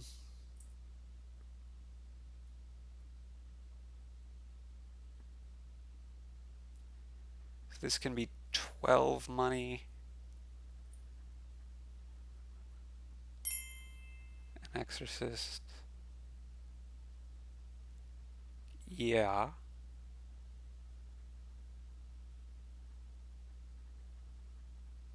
2, 3, 4, 5, 6, 7, 8. Okay. I don't know who's ahead at this point.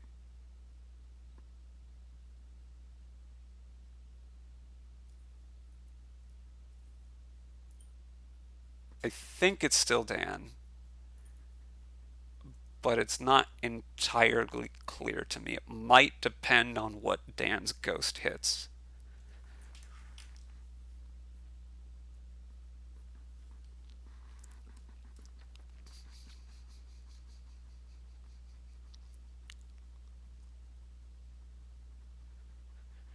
if Dan's ghost hits a draw card, that's got to be good for him. And if it doesn't, I mean, next turn, Sicomatic could set up to next turn take 4 provinces, or could even take 3 provinces now. And then I guess you're limping along with 1 province per turn. You can vampire for duchy, uh, but like you're never going to be able to gain more than 3 provinces in a turn. So as much as you want to set up, you're never going to do more than that. So you kind of just need to start buying provinces, kind of as fast as you can. Um, you could also, the other thing I guess for Sycomatic to consider is, do you buy mission here, which seems possible. Um, I could see buying city quarter here if you're getting enough money to be able to buy province on your next turn anyway. Um, which is what? No more money? So yeah, since you can't buy province now, buying city quarter now lets you province next turn anyway. That seems quite reasonable to me. Guess that depends a little bit on what your knights do here, what you gain off the horns. But yes, another city quarter does look in order. Um,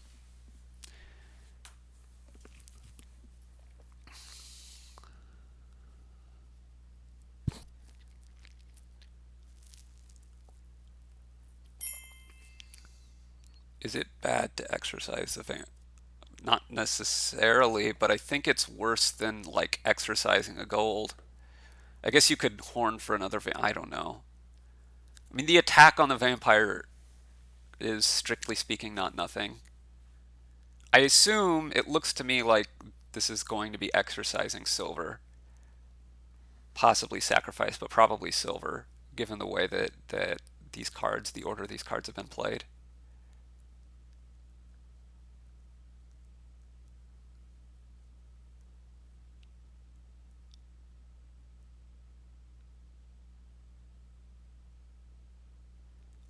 Although do note that if you exercise the silver here, you have to play the sacrifice to have 8 uniques.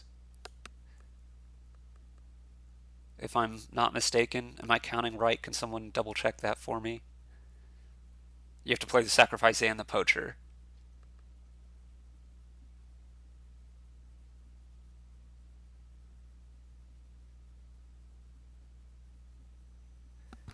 Yes, yeah, 7 uniques because he didn't play the silver, right? Yeah, okay.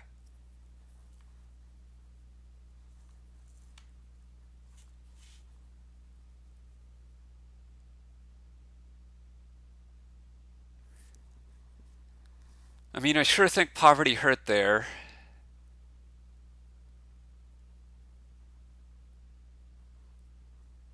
I mean, you can gain silver back, like, kind of whenever, so I'm not too concerned about it. You just need to be aware that you're going to have to play all those uniques the turn that you want to get turn your horns into provinces. You just need to know when that's going to be.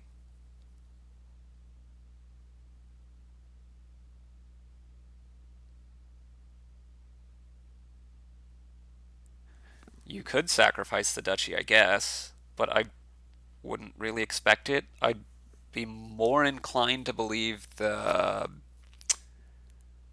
you're exercising the duchy, but I mean, if you could exercise a gold or something and sacrifice the duchy, and you scored 2 points.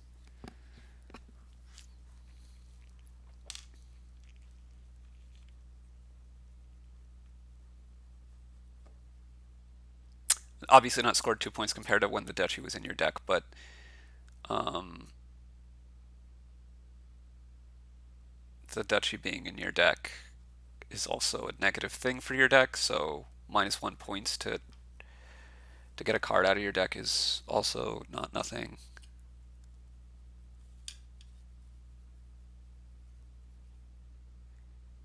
Dan still has 6 horns, right?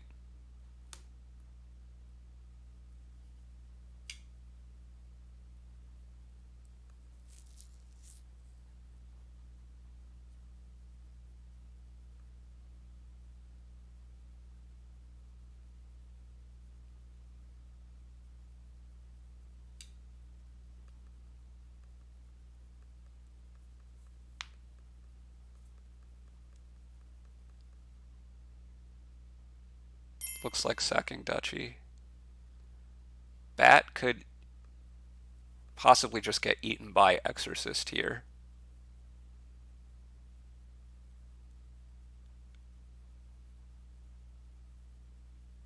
Or stick around. Okay, taking the provinces now.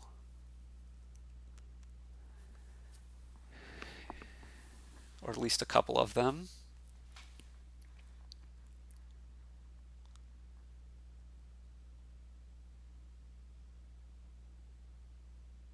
If you could have done it without playing the gold, you could have also almsed this turn. But that seems hard to do.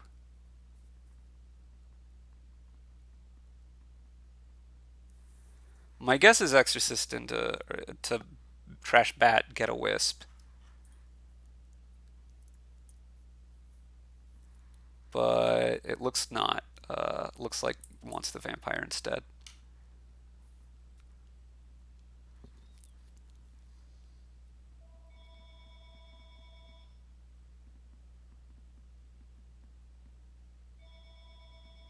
Wait, why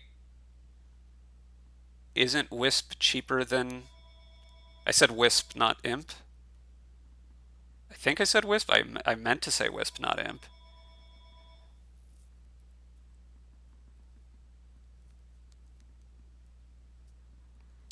So now we get to see what this ghost hits, which I think is a very good chance to determine who wins the game.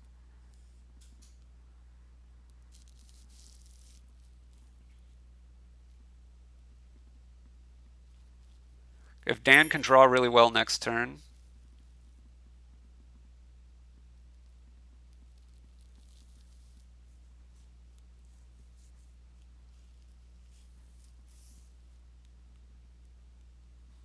then Dan probably wins.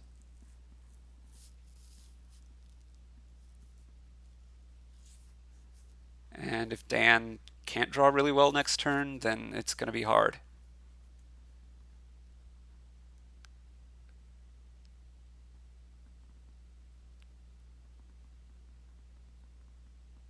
No, Dan doesn't have 7 horns. He has 6 horns because he trashed 1 for the ghost.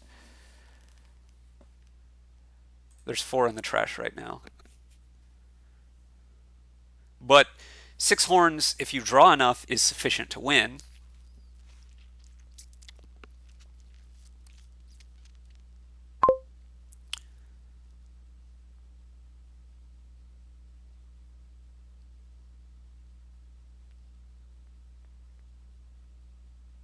Not sure what else he would take here.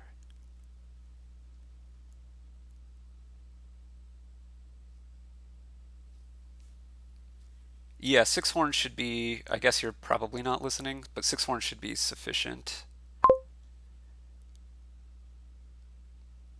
You want nothing?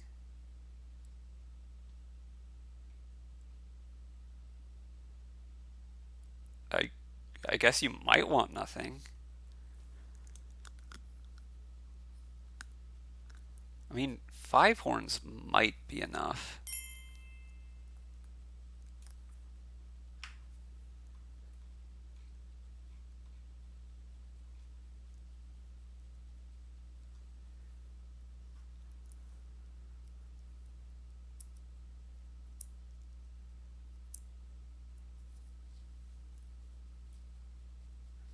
City Quarter is nice. 2 actions in hand. I don't know. It's gonna be close. Presumably Sicomatic's gonna buy a province this turn and vampire into a duchy. That'll be 32 points.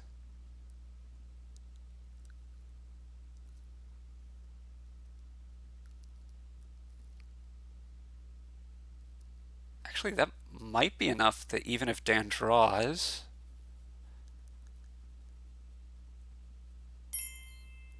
Yeah.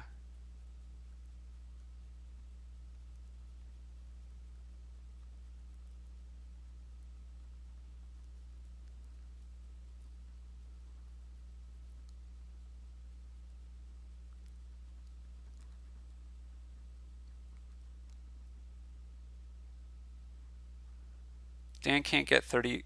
Uh, yes, he can get 30, 33 if he affords another duchy. Um, but there's going to be a hex that comes down, which could be locusts, which might hurt a lot. It could be miserable, which would really kind of seal the door. Um,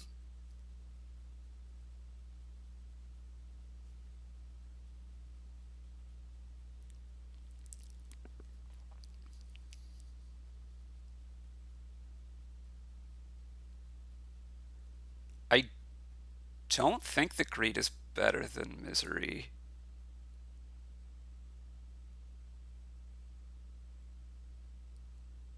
If you get misery, Dan literally cannot win this turn. And I think,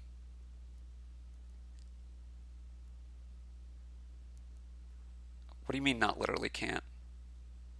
If you get misery and a duchy and a province here, how does Dan winning this turn? I mean, you could win over. Well, that's not. Okay, that's not what I consider this turn. But okay, sure, sure. I guess you could do that. What it was a friendly locust. Okay.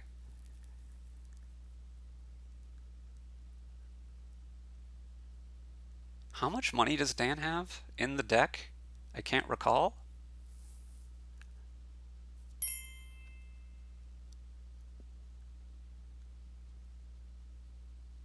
I think the one VP is liable to matter.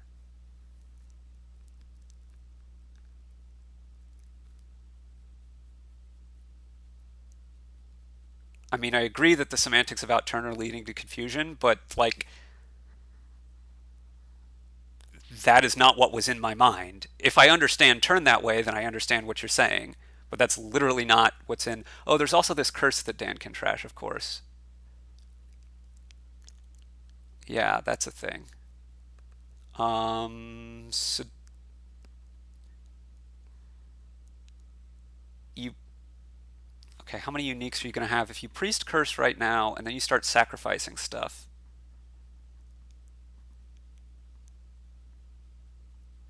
You need to make sure you can draw enough, but you can draw enough, right? Dungeon is not what I was looking for. I don't think. But how many uniques do you have? Ghost, City Quarter, Imp, Wisp, Gold, Horn, Priest. Wait, you discarded Curse? Wait, didn't Dan just have a win here?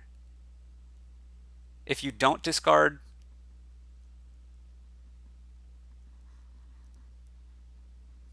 the.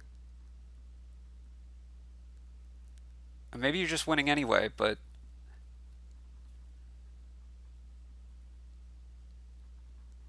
Priest, Exorcist, Sacrifice, Wisp. And there is a City Quarter down there, right?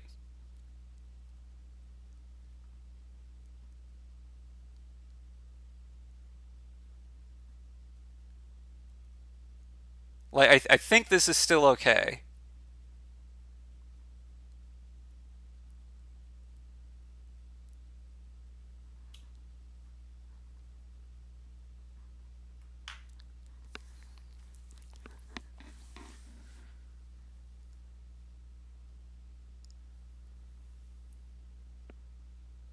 Sack to sack. Is there enough money now? I guess there is. Yeah, there's just enough. You can buy a duchy. So you priest curse.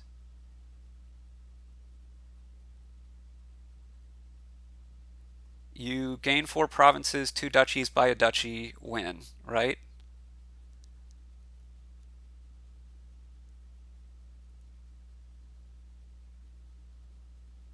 Oh, also the priest with the horns makes a ton of money, even if yeah, so money was never going to be an issue.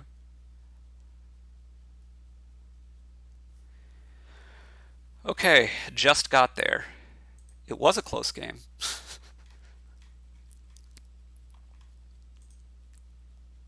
So that's 3-0 for Dan.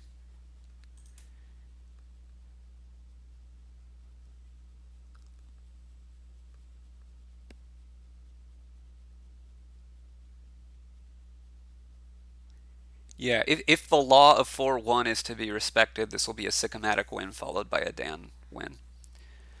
Okay. So the one discard adjacent attack that Village Green doesn't love.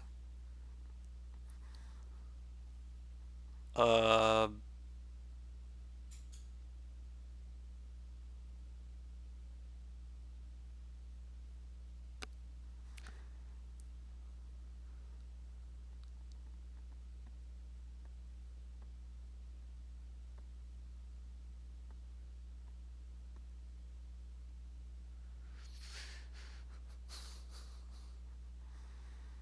so now we got to figure out what they're going to do about this.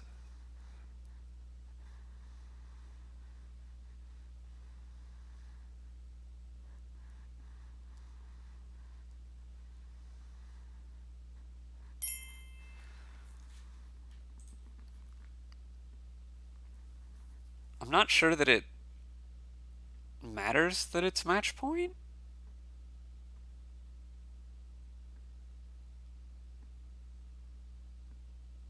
but okay.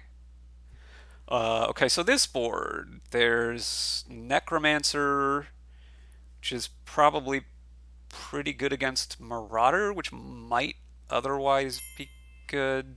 Marauder doesn't really look good. I mean, Bandit Fort, yeah, I don't know. You want to draw. You want to draw with Walled Village and some combination of Hunting Grounds, Rabble, and Slay. And you want to play Goons as your payload and probably score that way more than go for colonies. Because Bandit Fort's very unlikely to matter. I would also like to have a majority of the villages, but I'm not that concerned about it. Delay helps a bit there, and Scepter helps a bit there as well. So I'm not gonna bend over backwards to win the village split by any means, but sure, if village is a good card for my deck. Um, but I think it's very possible to win the game here with 4 walled villages. Um,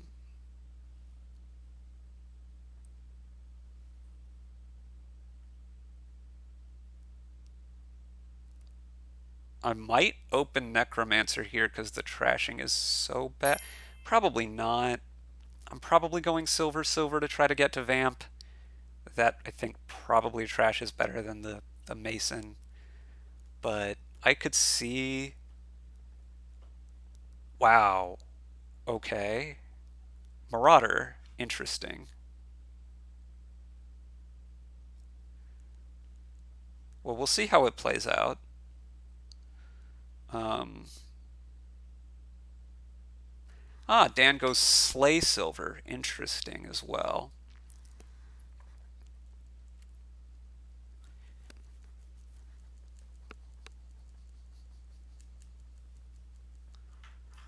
Now I guess we see if Sicomatic hits 5, and Dan does not. Sicomatic's Marauder misses. Now Dan hits 5. The Necromancer looks good, especially in the face of Marauder, but also a bit with the Slay, I think. Okay, so now I expect a Marauder to play, and you react to the Slay to put the spoils in your hand, and you buy another Vampire. You top deck it? I put it in hand.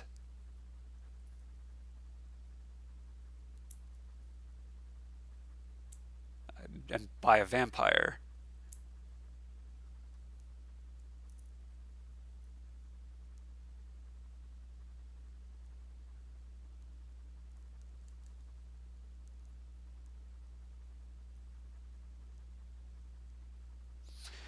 Sicomatic top decks it. Apparently wants to buy another Slay here.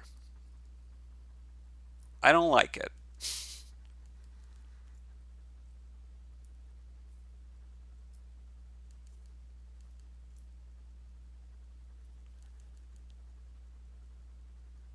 6, I I think I'm going goons.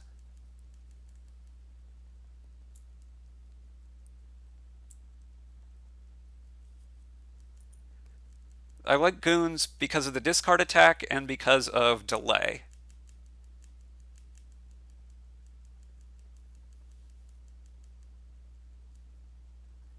The the trashing, and it draws when you trash actions, particularly these ruins you're going to get.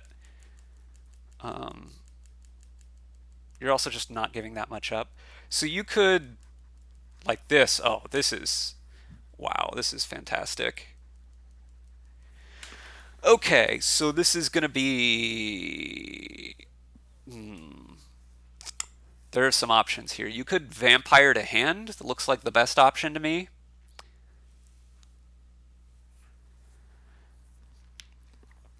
But there are some other choices. Yes, you could delay slay. Although, I don't know. Vampire to hand looks really good to me. I'm going to want to get villages soon. But I could even vamp for a village if I really want.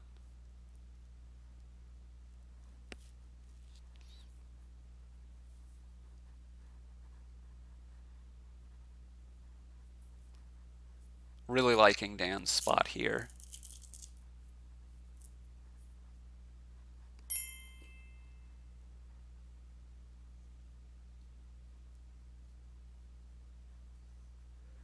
Slay is just like a nice card. I really enjoy it. It's certainly not like some all-star strength level, but it's very playable. The play effect is reasonable. The reaction effect is reasonable. Neither of them are great, but both of them are. Um, I don't know. It feels good to me. Also, it's one of many cards that does absurd things with procession, but such is life. Um,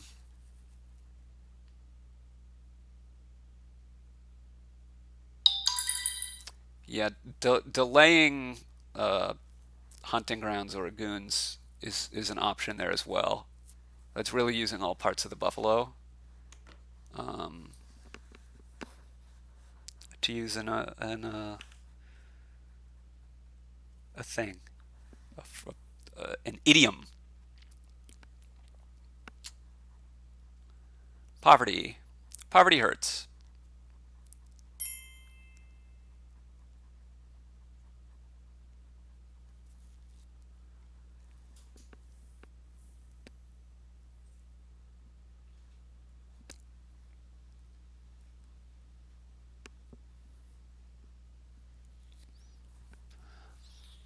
Mm.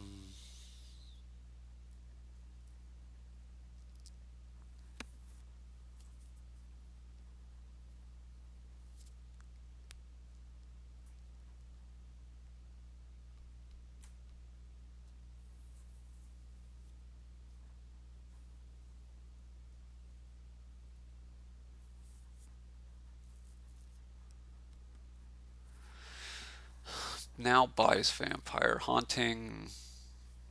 Haunting is the.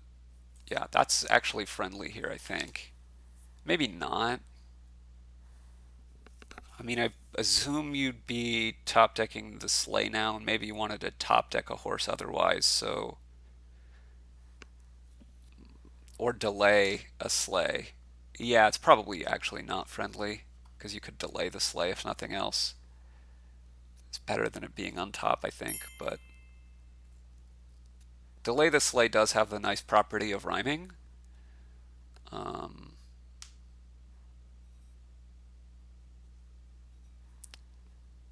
so you could apprentice here. There is a goons, I believe, in these 4 cards. Or you could just spy and not be so um, worried about immediate impact. Goes for spy. Probably a bit sad to have to not to draw a state, because I would have liked to have bought a village there, I think. Greed. Um, so now I think what I want to do is play the walled village, play the goons, buy a walled village, and delay the necromancer. That way I get to stick the walled village on top of my hand, on top of my deck next turn.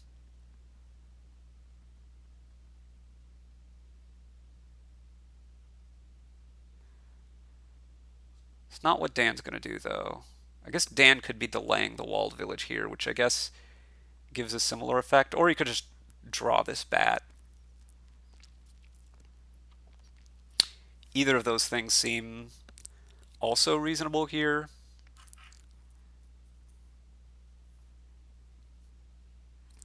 I guess Dan doesn't...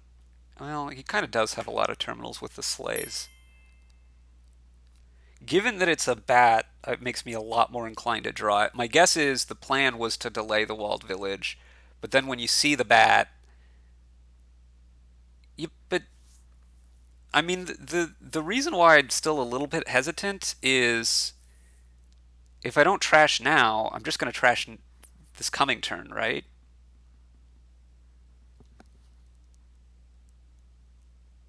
Like, it's not that clear to me that trashing before is better than trashing now. I also think this is too many sleighs. I primarily want to draw with rabbles and hunting grounds. And sleighs don't look like the best use of my terminal space. Having a few is fine. They can react whatever, but at some point you get oversaturated. You don't want three sleighs in your hand. Um, so like the first one seems fine, the second one seems okay. I don't really think I want a third.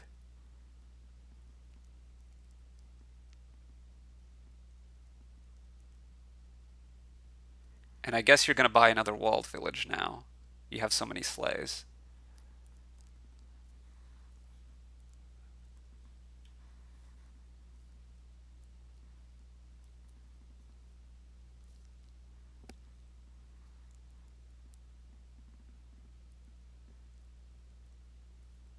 Now Sicomatic's going to get a goons. Yep. Now, you could... I don't remember exactly what these cards are down here, but I would seriously consider playing the hunting grounds here and not playing the horse.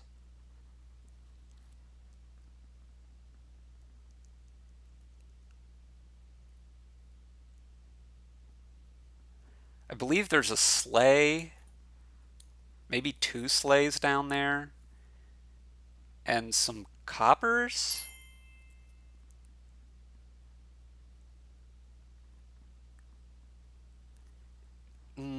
You could delay hunting grounds, but I almost think I'd rather play the hunting grounds and delay the horse than the other way around.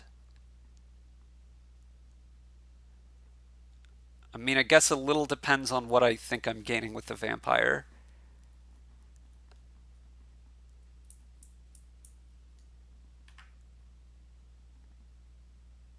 That's plausible if you draw a sleigh. If I'm right about there being two sleighs down there, wow, he's just delaying.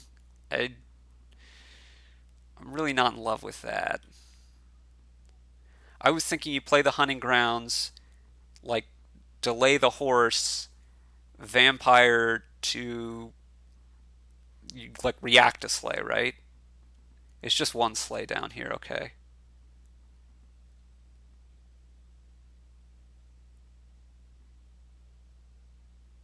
So like you play the hunting grounds, you delay the horse, you vampire for a rabble, and react to put it on top. I don't know.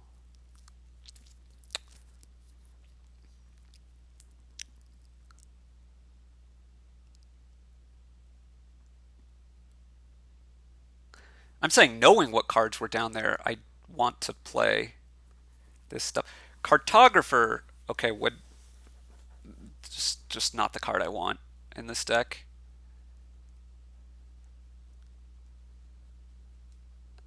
I think I discard the copper and the sleigh here.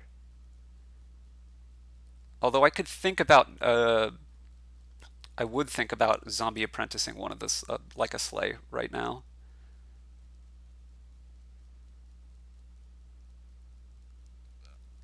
I I guess it lines up. I just like lining up Mason is I don't think what this game is about. What do you even particularly want a Mason?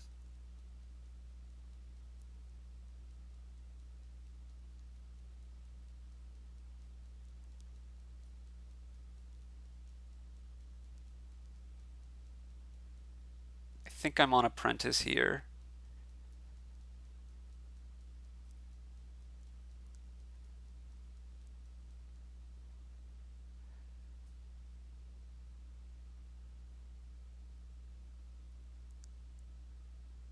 So play both Slay's Trash Estate Copper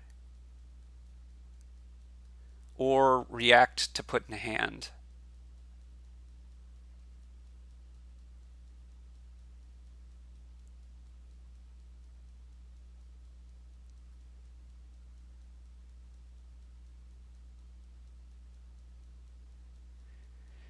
And do you buy hunting grounds here or goons? Or village? Or what?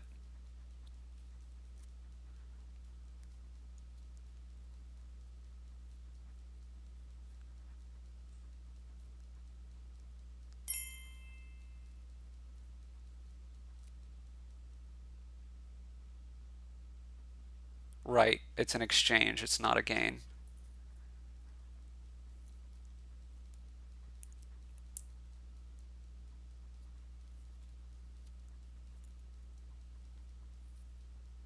Takes village. I don't. I feel like Dan doesn't have that much. I mean, I guess he has a million slaves, but I feel like he doesn't have that much draw. And somehow I felt like he was really far ahead earlier and isn't now.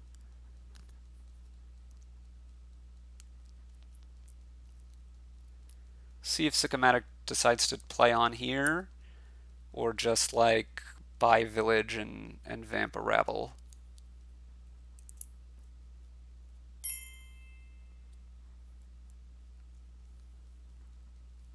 Okay, does decide to play on.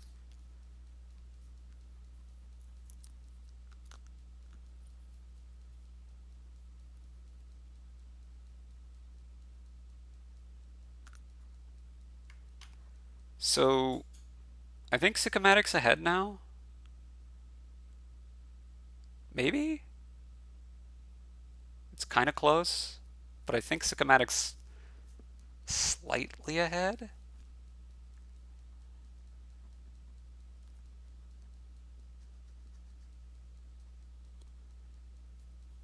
I'm kind of thinking about buying two walled villages and vamping for a rabble here.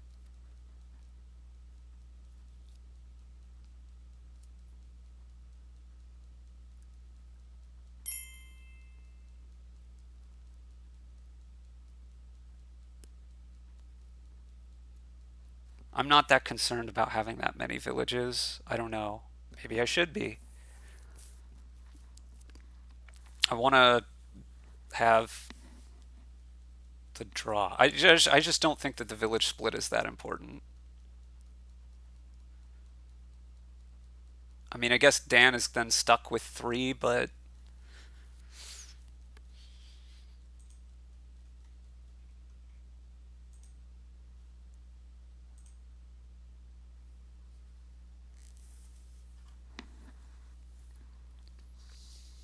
I think between Scepter and Delay, I don't know. I would have rather had my own deck be better there. I mean, I think Dan's pretty well lost anyway, I guess.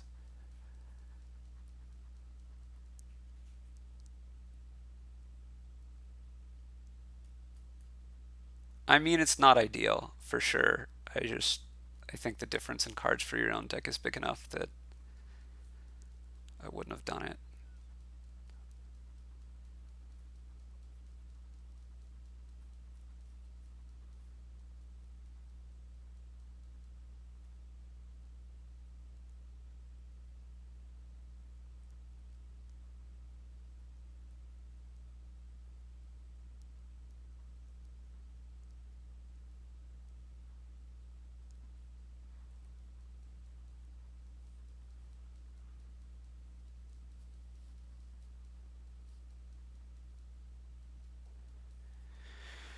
Play goons here, I would guess.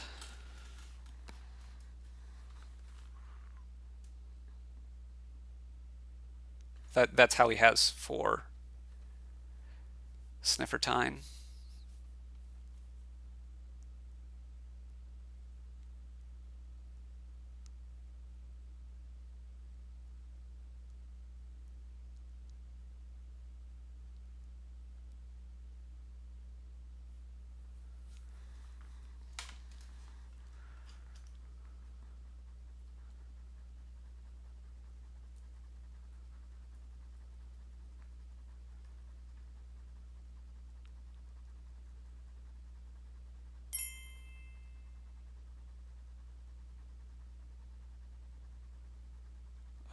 I think I'm pitching everything here except for the walled village.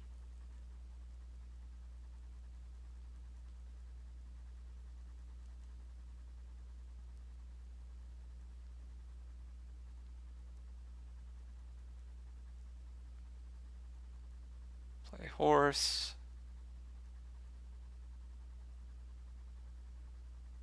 The last two cards include a necromancer.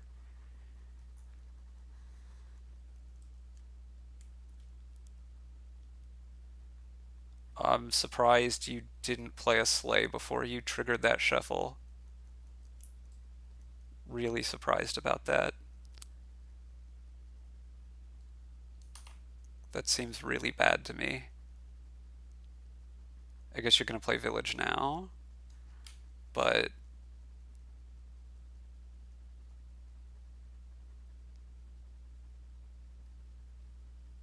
the shuffle has terrible cards in it, right? I guess you can react sleighs to save it. Like you can buy a necromancer or a between necromancer and hunting grounds you can delay, you can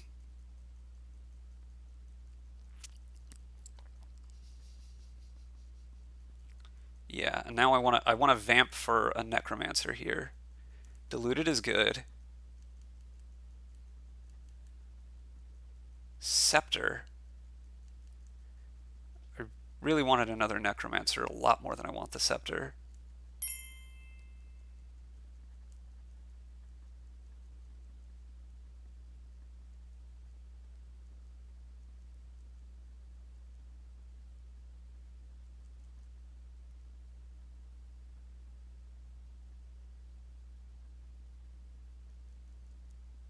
Goons, probably.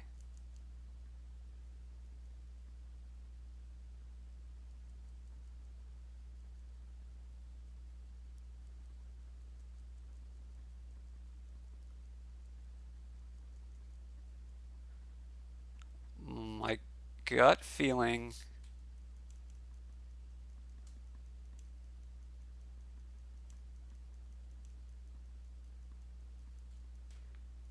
My gut feeling is you play two sleighs here and then you play horse.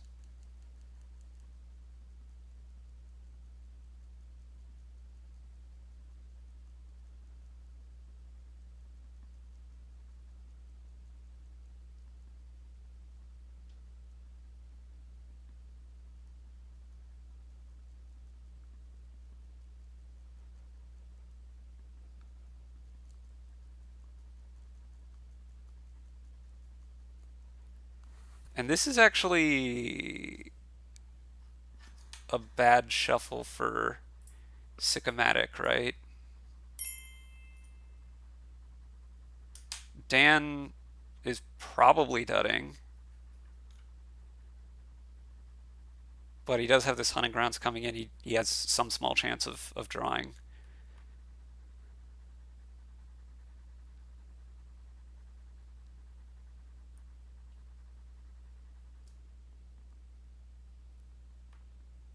Yeah, Sicomatic is just dudding next turn, right? This is all of the walled villages. I guess there's maybe some horses down there. There's probably some horses down there.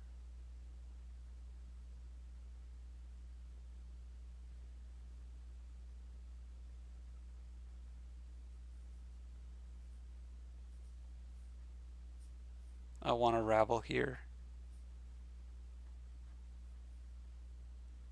Yeah, there's a lot of horses. Okay, play Slay, delay, rabble. No. Okay.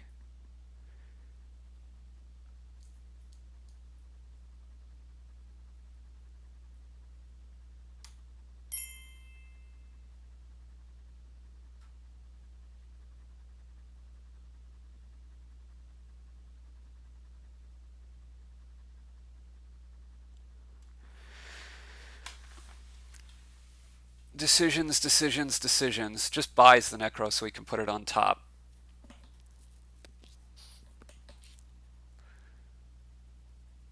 I assume so we can put it on top. I don't know why else you would buy Necro.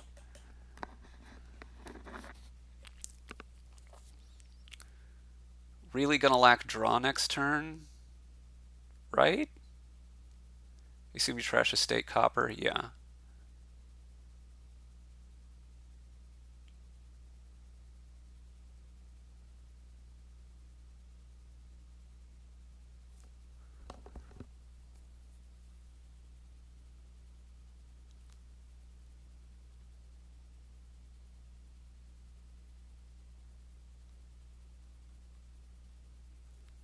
Really hard for me to see.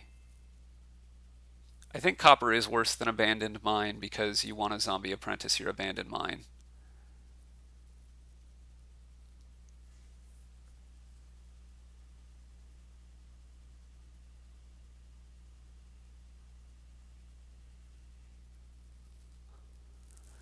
On the other hand, I think that Sicomatic is extremely likely to win this game.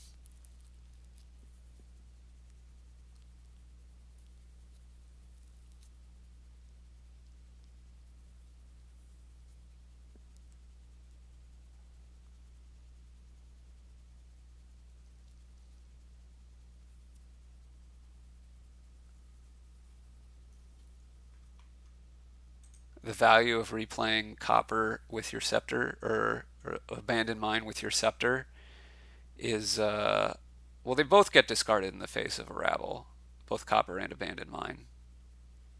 I don't think anyone's arguing that estate is better.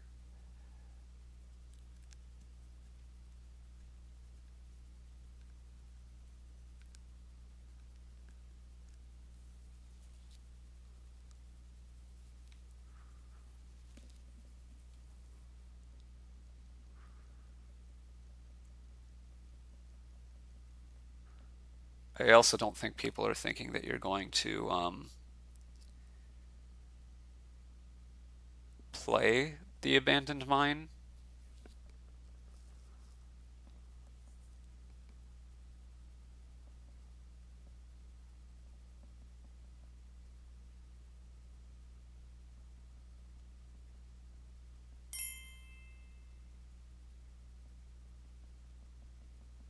Yes.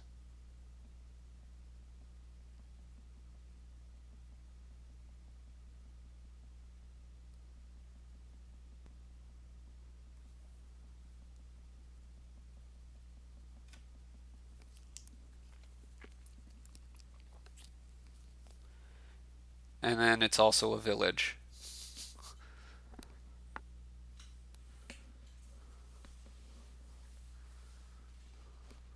No, you can't do that humor time.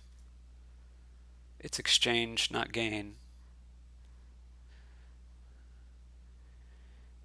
I'm surprised at goons. I was thinking hunting grounds on top. You know for sure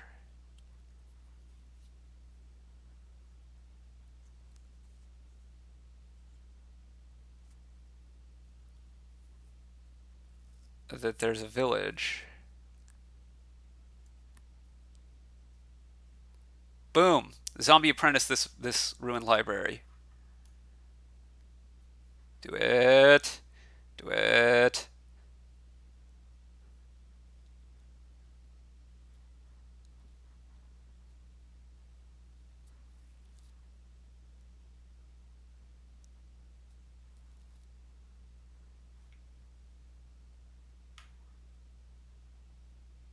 apprentice in village, probably better than spy. Although there's so few draw cards. Oh, there's a horse that's been trashed. Yeah, that seems better.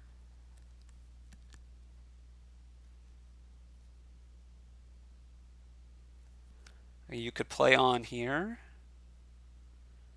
Or, yeah, the war that just happened. So you could play a sleigh to react sleigh here. React both sleighs even.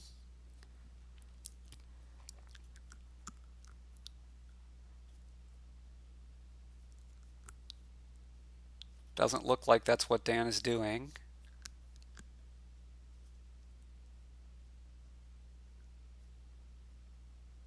Um, this is all of your villages, right?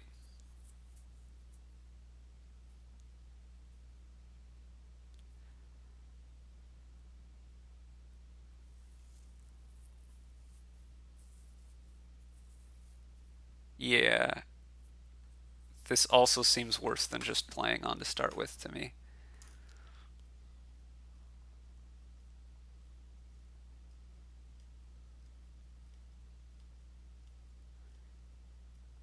I get that he top decked a village. I mean, this is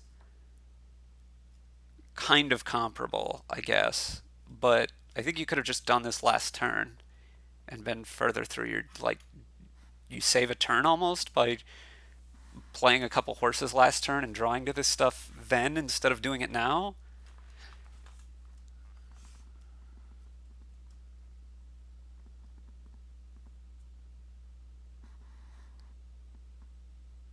Did someone mention platinum? I Platinum isn't on my mind at all.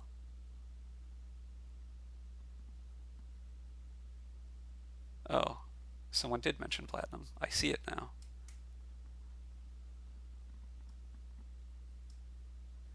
I just think like you want to draw first and you want goon stuff.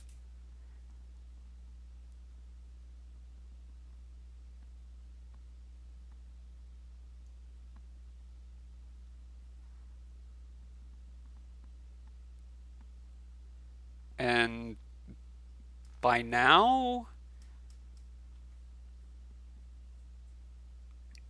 I think platinum is better than nothing, but I don't think it's ever going to be better than cheaper cards.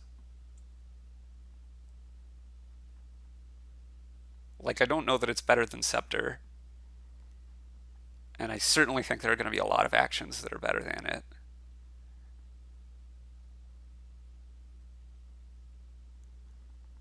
I guess you could be thinking about wins. Gain, see, 2, 3, 4, 5, 6. I think you're a little bit short.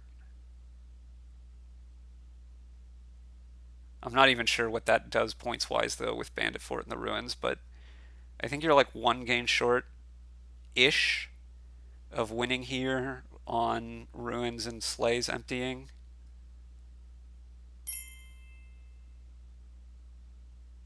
Can you set up a Mason? You probably can, right?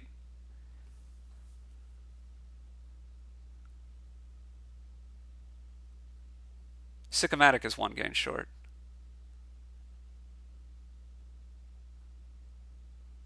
Yeah, I think you can win. You play Marauder. Well, you play Horse, you play Marauder. You Mason the Oh, you need to Mason something else. You need to Mason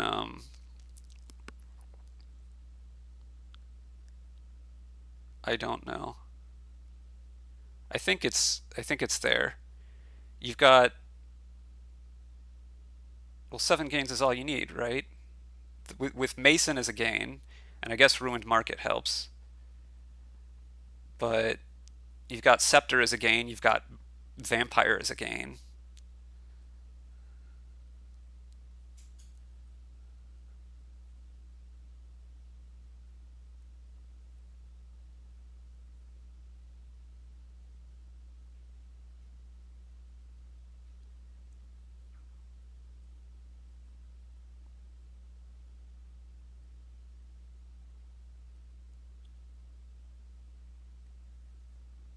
Yeah, you just needed Mason to be a gain of one of the cards. It didn't need to be Ruined Market.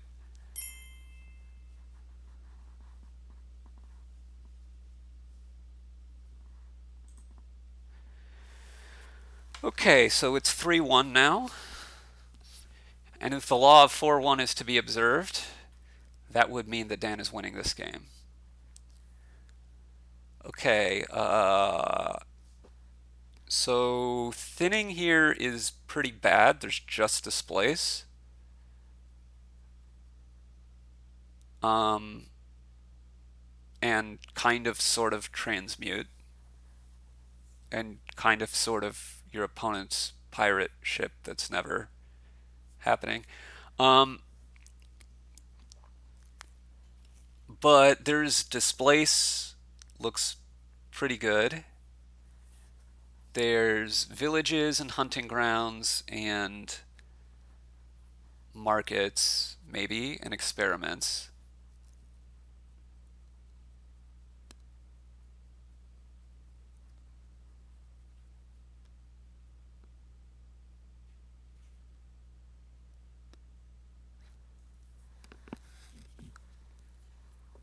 I don't think that the Marauder is as horrendous as the chat is making it out to be.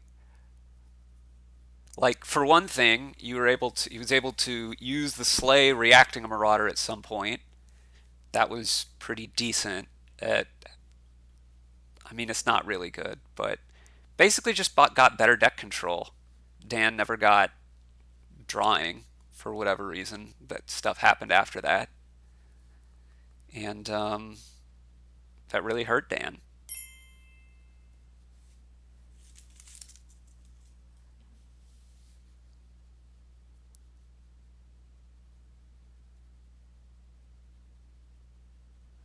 There's also Seize the Day here, which could be interesting if they're both going for Duchy Duke around what that does to the Duchy split. Um,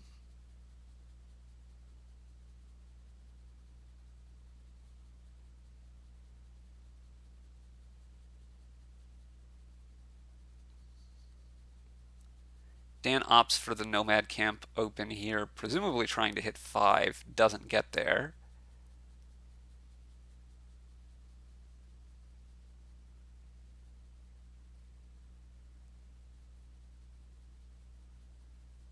Gets there now. I assume you want to displace is why you're racing to 5, as it's the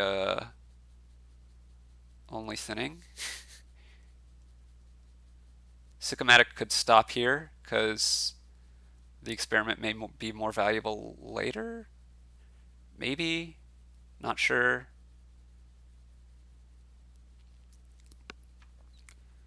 Now we've got a decision here for Dan. Do you get another displace? I imagine you probably do. This happens, but oh well. Now Sicomatic goes Necropolis into Village, or okay, into Experiment. Guess he doesn't have terminals now to want a village. Just keeps getting more experiments. I assume you displace Overgrown Estate here.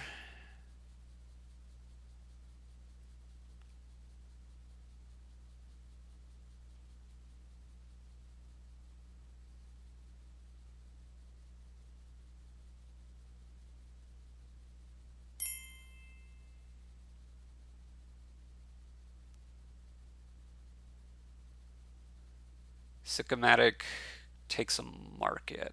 Okay. Dan takes a village. We'll see if he takes a free lighthouse.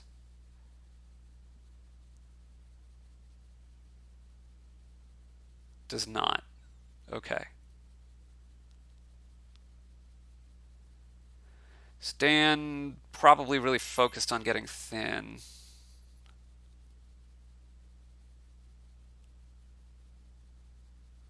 This is going to be Nomad Camp into Hunting Grounds and buy a market.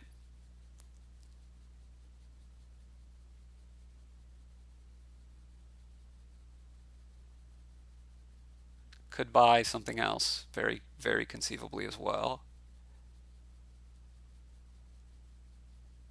Um, so who do we think is leading now? I guess this hand is pretty bad for Dan if he doesn't find the hunting grounds on the top two cards.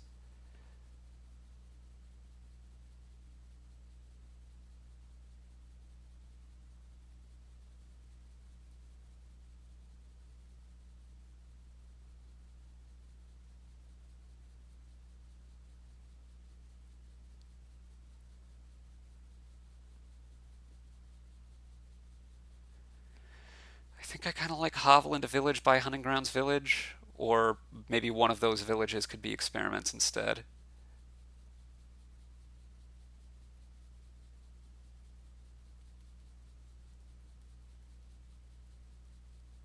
I think I'd want a second village here more than I'd want experiments. Okay, yeah. Yeah, and this is really bad for Dan. Um, Sicko does look ahead now that this shuffle. We could do Dukes. I'm not. Um, I guess I'm not deciding what I'm doing.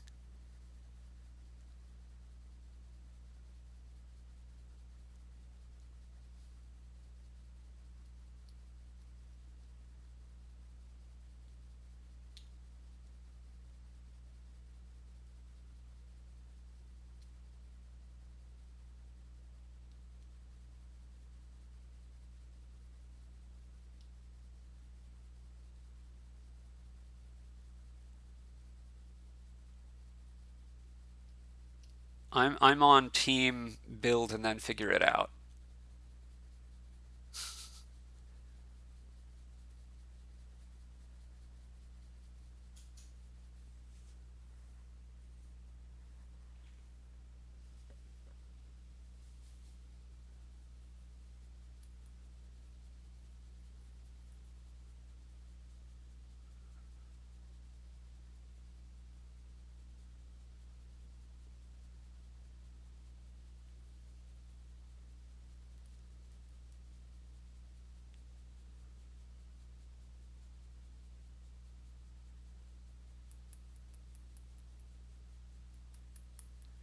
See what Sicomatic does here. Goes with silver into second displace, okay.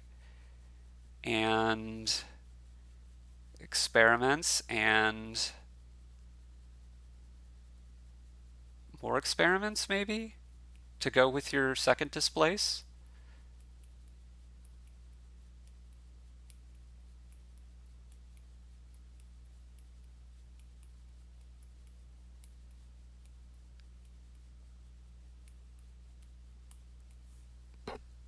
Could be another village as well. You have two villages and three terminals right now.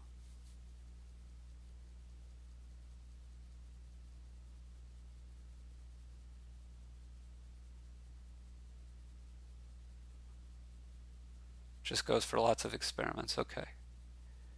Displaces the displace. Into another hunting grounds. I assume this is by village. Yeah.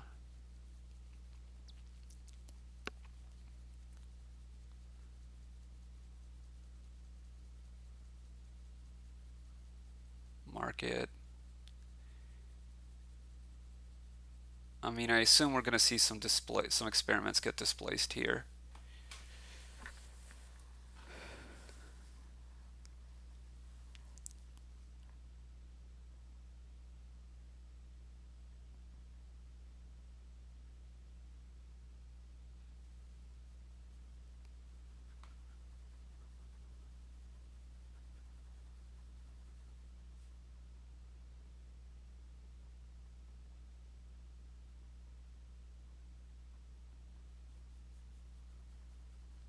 Yeah, this is looking quite good for Sicomatic, although a couple of bad shuffles could flip it around, I suppose. Thousands of times G-Day.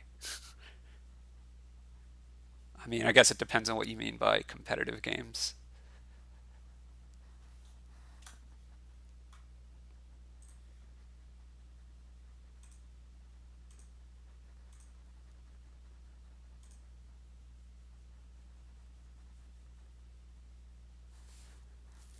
It doesn't look like Sicomatic has any plans of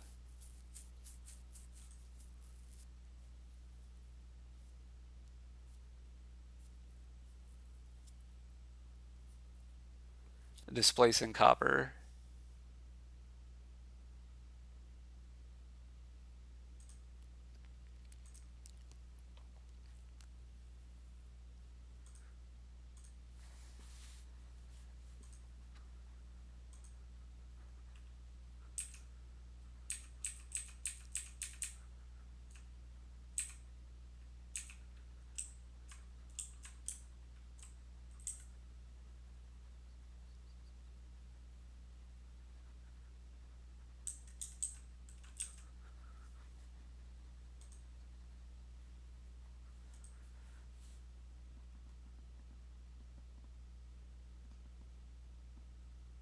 That I don't think the G-Day was asking that.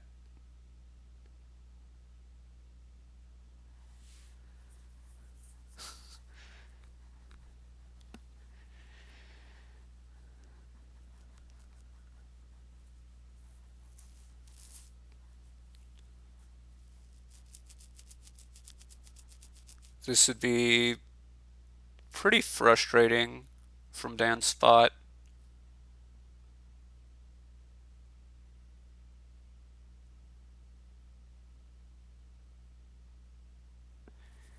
I guess I'm displacing this hunting grounds into something.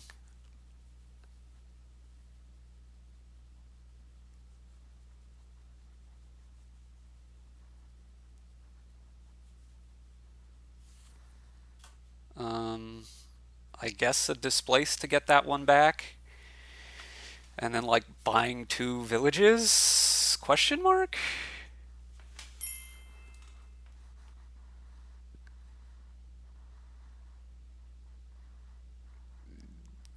You could do that as well. I don't know, it all seems bad.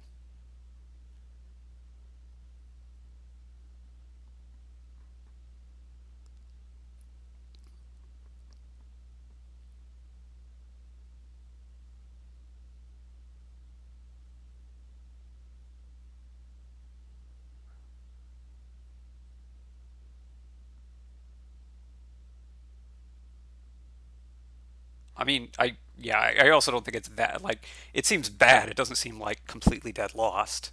Just like I would be unhappy and feel like I'm in a bad position.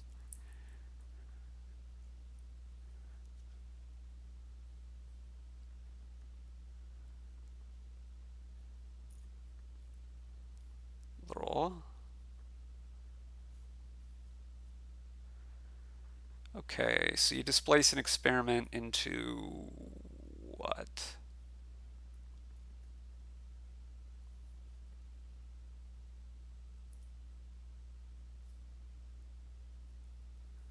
Another displace, which you then displace into something else, or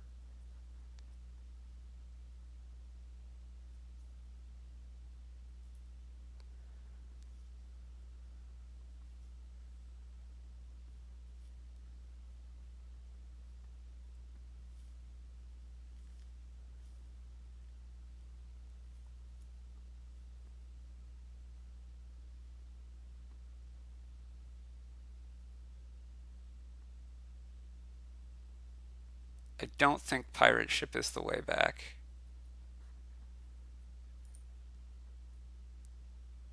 I guess I hadn't seen Mick's comment when I saw that, so.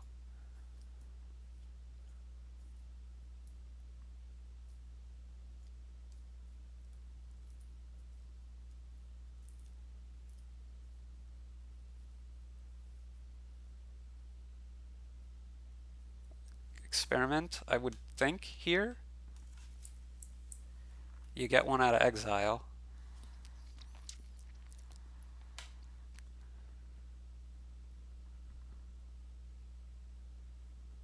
Okay, a real turn for Dan.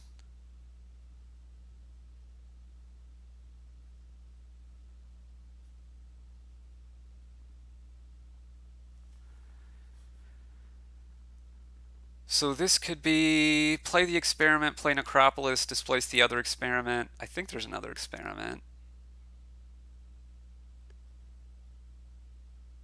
right? So you play the experiment, play the Necropolis, displace experiment into displace, getting that one out of exile, play market, maybe something like that.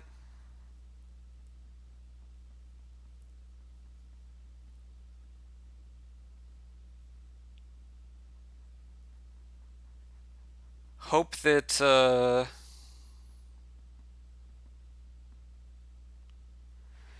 mean, it's plausible that the game is vaguely close to being over because Wither seize the day, experiments can run, villages can run, and I don't know, displaces can run maybe.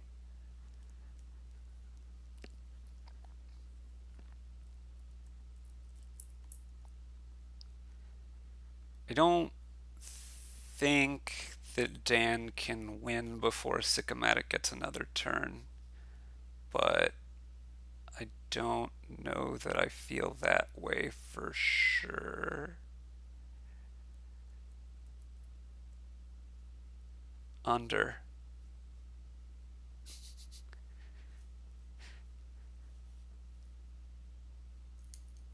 But I'm not confident.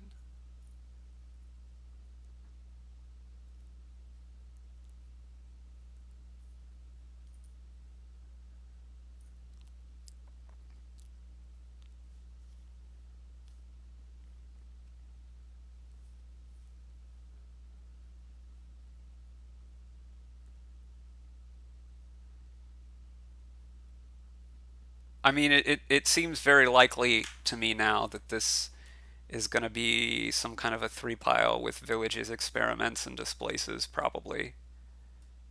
But markets or duchies or something, like, I don't. There's options.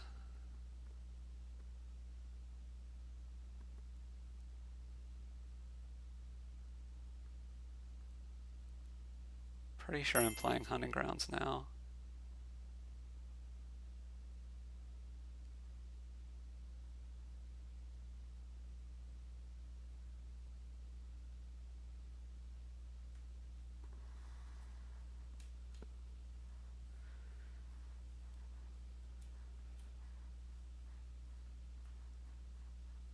I I'm less inclined to go for it as Sicomatic, just because I think I feel very ahead as Sicomatic.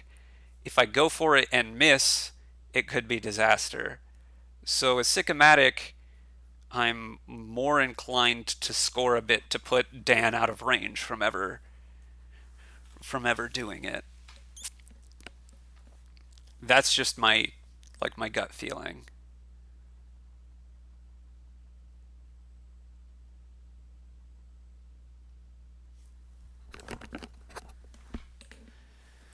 Because I don't think you concede your next turn well enough to be confident that you can get it next turn.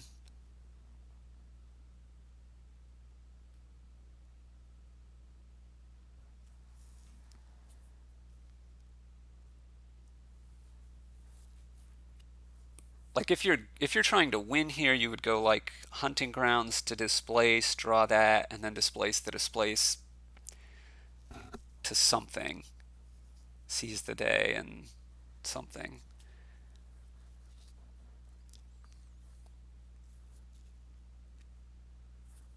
But I wouldn't be too enthused about it. I'd do something more like this, where now I play the experiment. I turn the province back into a hunting grounds. I buy a village.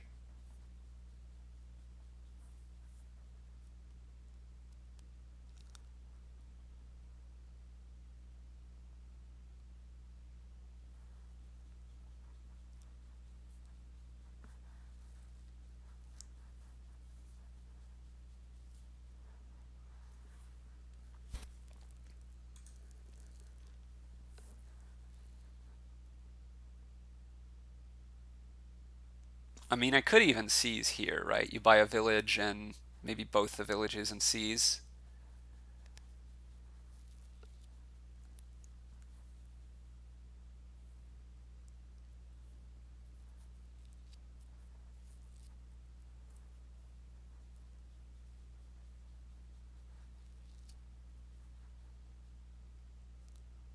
Because you want to make sure you can seize before the game is over, and 4 is rare, not really getting cheaper.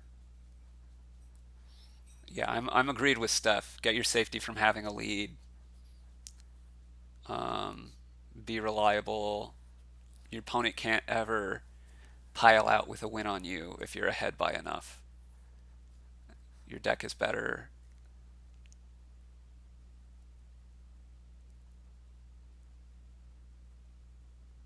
Really, really hope to find a. There you do find a hunting grounds. Okay. There should be a third hunting grounds on the last 3 cards, right? I'm not sure what you mean by winning over winning. Oh, over 2 turns. I mean, it depends on what you do.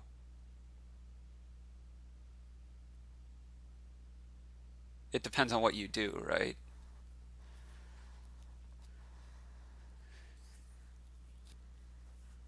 Like if you would have just gotten all components and not seized and whatever, I think, yeah, Dan could win over 2 turns. I don't know how likely it is. If you go for it and don't get there, Dan can definitely win over 2 turns. Um, so hunting grounds to province. I mean, I don't know if there's a win, but this is not looking for a win. I don't think.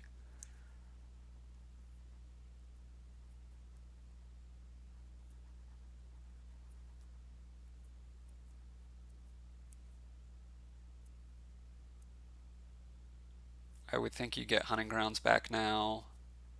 Turn a copper into something and buy like village experiment.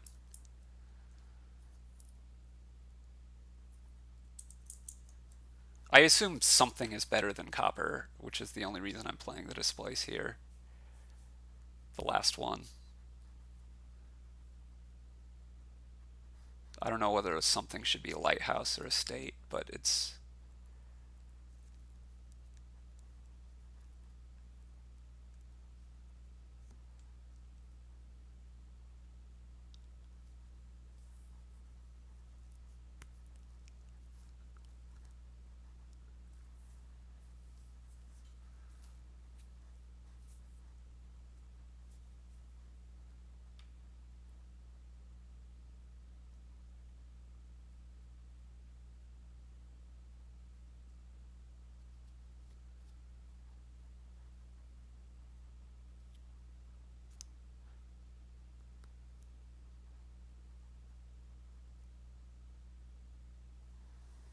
Like my inclination here, I think my inclination is actually. Well, it wasn't that, but this is probably fine.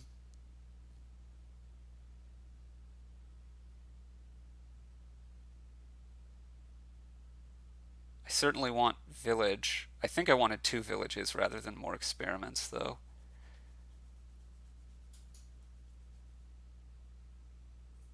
It's kind of weird. I'm not actually sure this is safer because you're lowering the experiments in the villages a lot.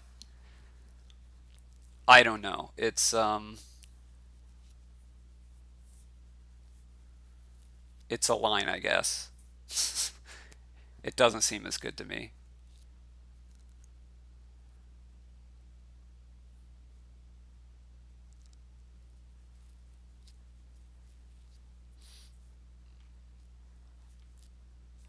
I mean, Dan's got to do as much as he can on this next couple of turns. I'm not sure that you necessarily go for just like quote unquote piling out. I think you probably need Sicomatic. Like, I don't think you can score 16 points and pile out before Sicomatic gets another turn. I think you hope Sicomatic doesn't have a very good turn, which is possible with 6 coppers and a duchy in the deck and a bunch of terminals. It's possible to like miss a village or miss a draw card.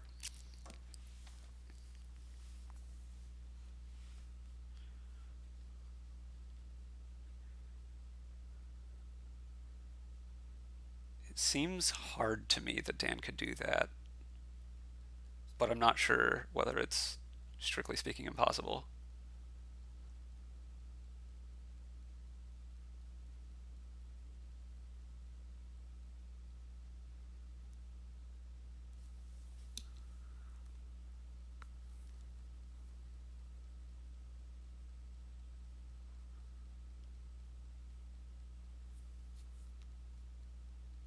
Dan has a third displace in these bottom four, right?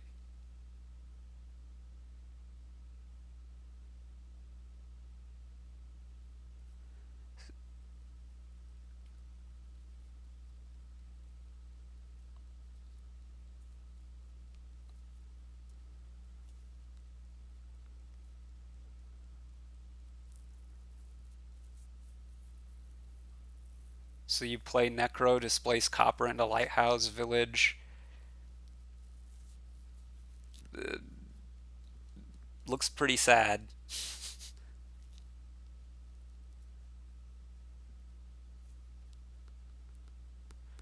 But you are finally getting your deck more reliable. I mean, Dan's outs, I'm pretty sure, involve Sicomatic having a bad turn.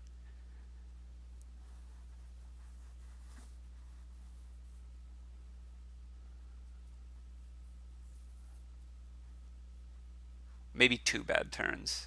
Maybe you can get away with just one.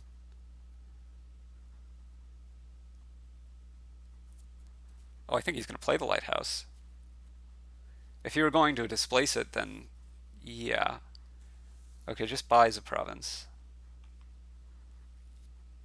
The match score is 3-1 in favor of Dan, I believe.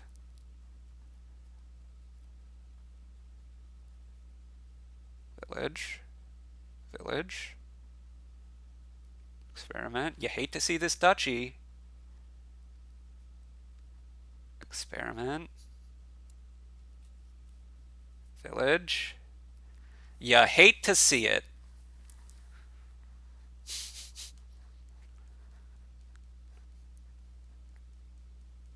How many of these how many is this all of Sycomatic's villages, or does he have a sixth one down there?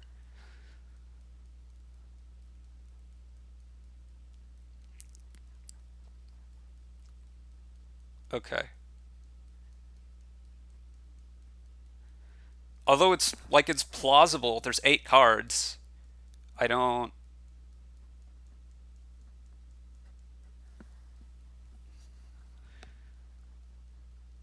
Yeah, so there's effectively 7 cards. There's some chance that you miss out on village. It's not a very high chance, but it's not like 0.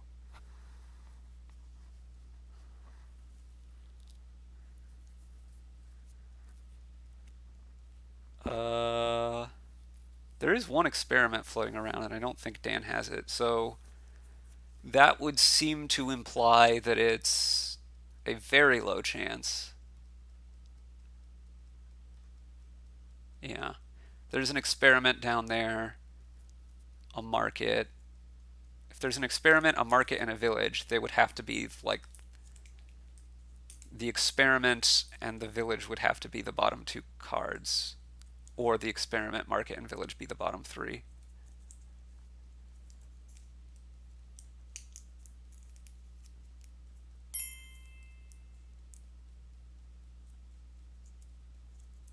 I don't. That's not what the choice felt like to me, but maybe. Okay.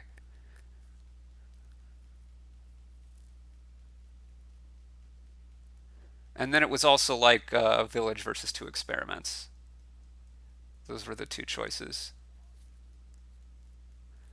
So sombrero means that it's a term colloquially meaning that your opening buys, you don't see them on turns 3 and 4. Although if he just now said it, maybe he means something slightly different from that.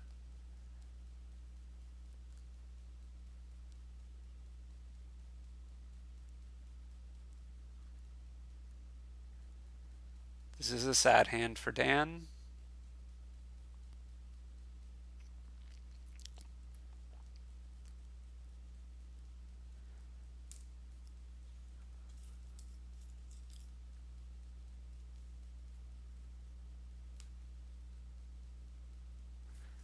Is that what that meant? I knew it was a strikeouts thing from baseball. I didn't think that it was four. No, no, no. It's definitely striking out four times. I think it's just striking out four times in a game.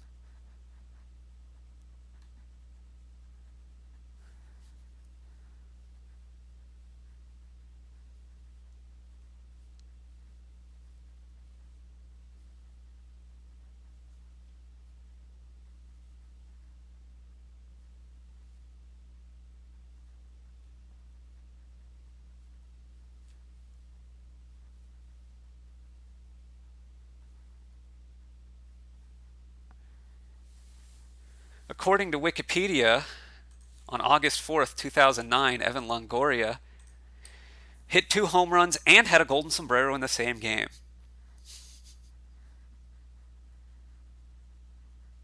Anyway,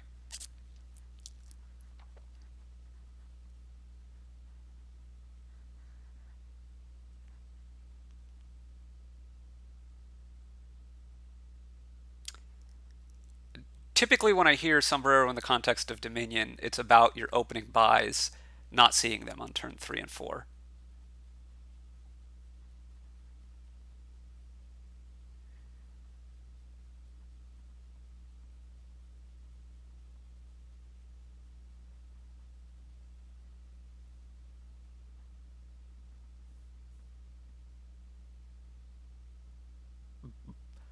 All. So both, it's both, but sometimes you open with just one card, like on a 5-2. And I think people have called that, if that's the bottom card, people call that the silver sombrero sometimes.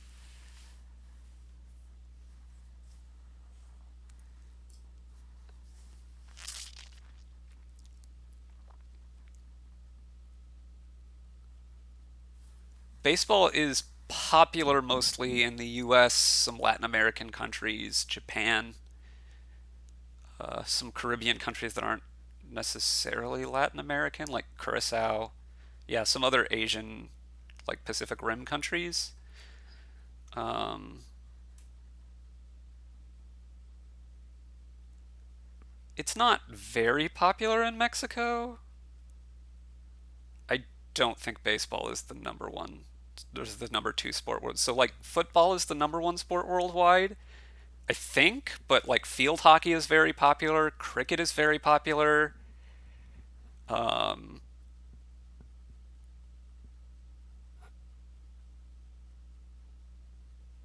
Ice hockey. Yes, sorry. When I say football, I mean association football, which is soccer. That's the sport, the same sport that you're talking about. I don't mean American football, which is really almost popular, almost exclusively in the United States.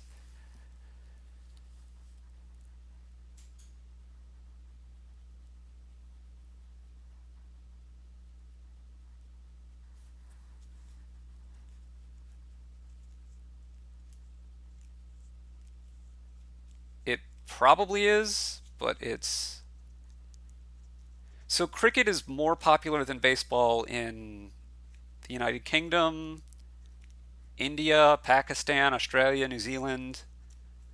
Um,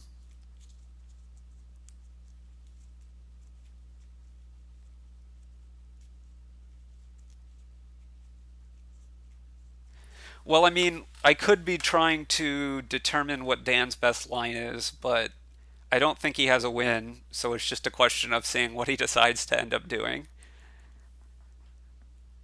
Oh, basketball is definitely growing in popularity in a bunch of other countries. There's some pretty significant European. Um,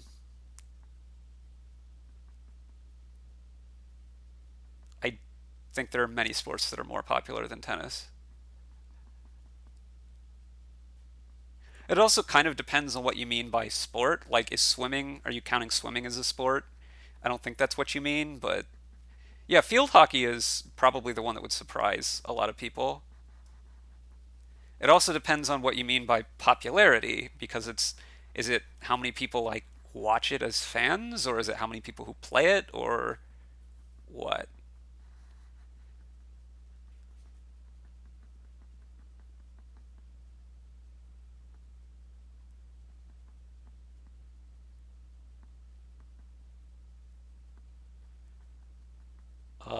Province?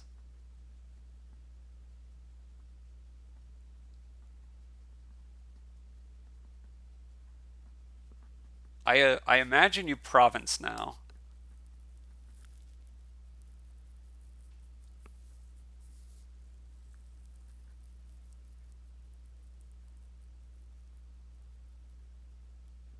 Huh. So now, with any kind of reasonable turn, Sicomatic can probably pile out like experiments and dukes. Or not dukes, duchies.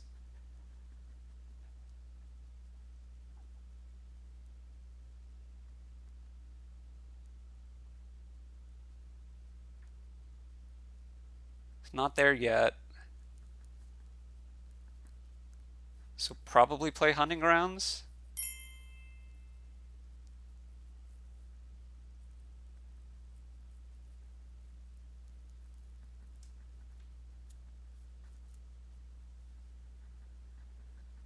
Village, and now you win.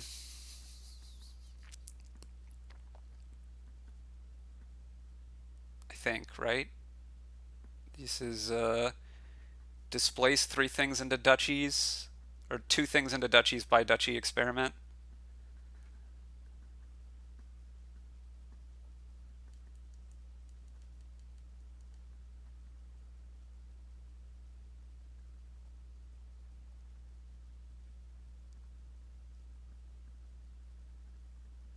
Yeah, you displace two things into duchies and then by duchy experiment. I misspoke when I said three. It's just two.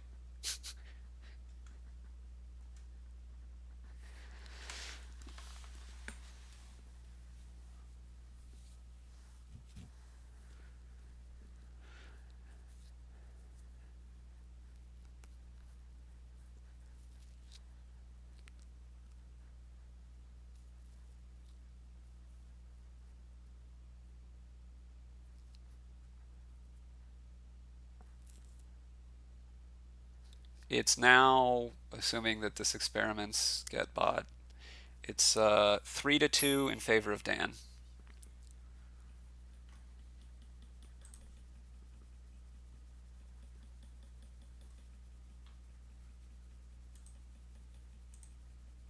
This is for Tournament BM. Le tournament de monnaie. When did this match start? 2 hours ago? At some point, I will have to stop commentating. That point is about 2 hours and 20 minutes from now.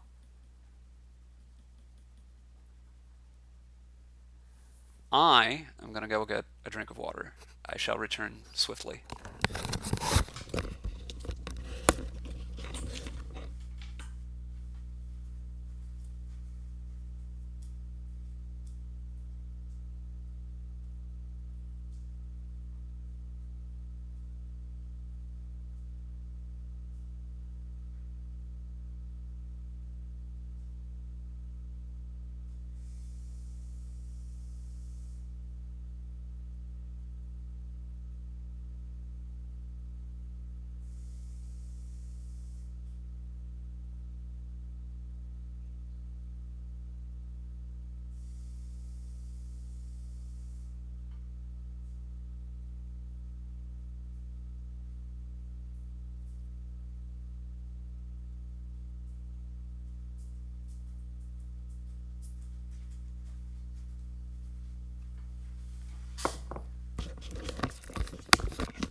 People of the Discord chat, I have returned.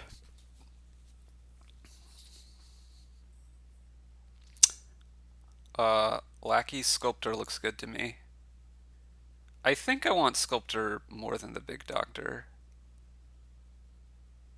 especially on 2-5. With Cemetery, you just sculpt a Cemetery.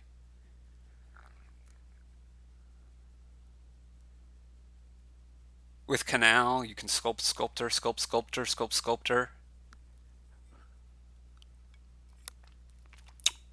Waste all your villagers. Could be a very fast game actually with that. Between Rat and Canal Sculpt Sculptor.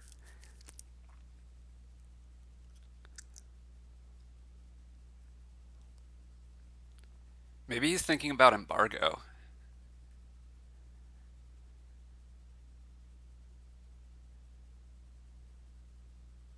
Um, it wouldn't be Puzzle Box unless you're like winning the game out of it. But taking a few sculptors that way seems fine anyway. Maybe.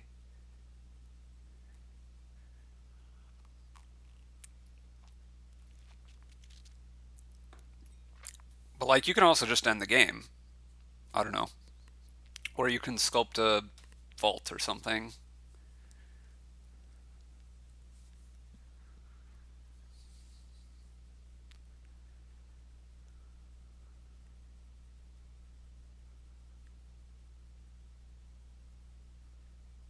Well, it's not colonies if the game ends super fast because it's 3 piles.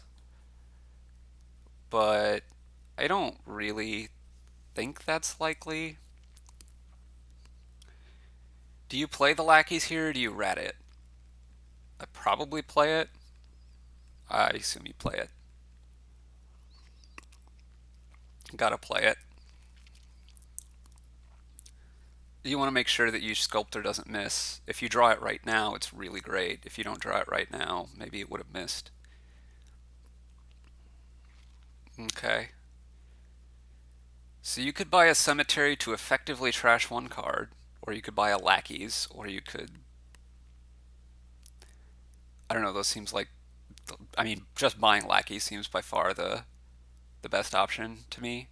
I mean, I think lackeys are basically going to empty themselves pretty quick, and then you might have a bunch of villagers, and you might be able to empty on your own. I doubt it's really happening, but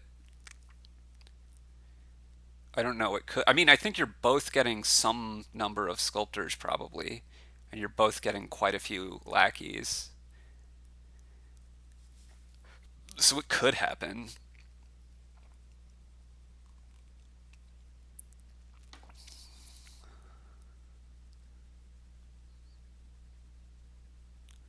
I think I want to buy a lackeys here.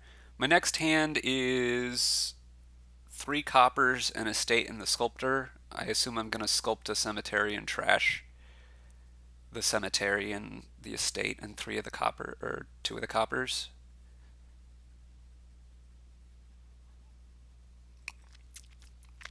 Dan wants to thin the tiny bit.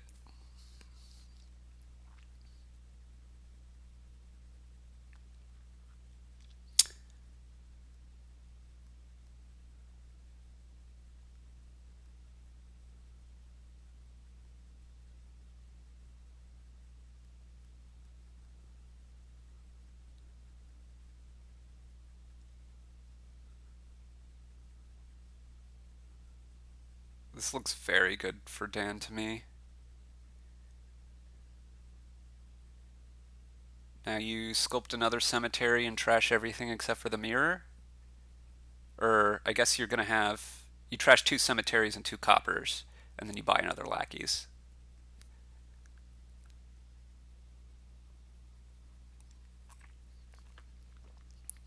Right? Really?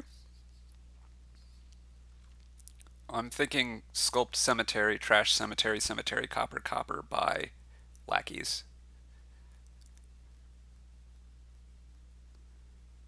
I'm not really worried about overthinning. Or maybe buy embargo is better. Buy embargo, then next turn you have 6.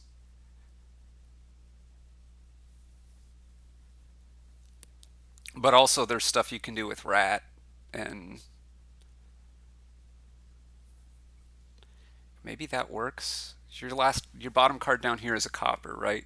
So your remaining deck will be copper, mirror, lackeys, lackeys. Well, I guess two coppers, a mirror, lackeys, lackeys, sculptor. I think you can just like just about explode your deck.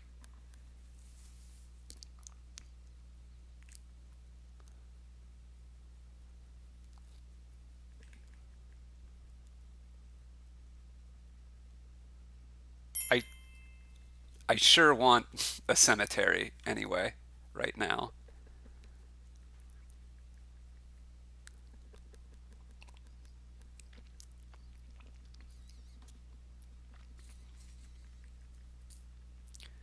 I guess I should work out a little bit better, like way the rat stuff. I don't think it quite loops. Like if you rat a lackeys, if you have your deck mostly drawn, you rat a lackeys, then you play a lackeys. You draw the copper that you discarded and the lackeys that you just gained, and you can repeatedly do that.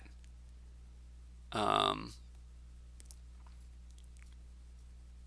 I don't think you're quite like winning next turn, but you could almost win within a couple turns. I don't know. But I think once you're thin, you can ramp your money up really quickly. Doesn't it loop if you've already drawn your deck, right? Oh, right. You do. You lose the lackeys every time. You right. So it really doesn't loop.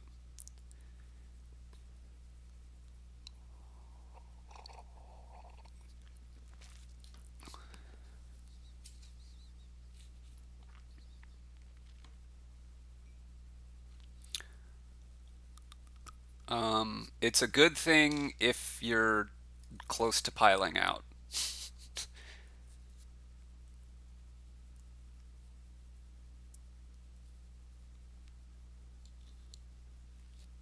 So Dan just took a silver and a gold.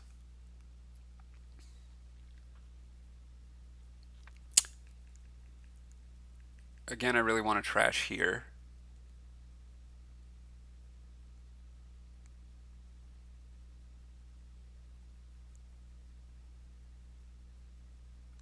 It could have been a horde. Do you think a horde would have been better?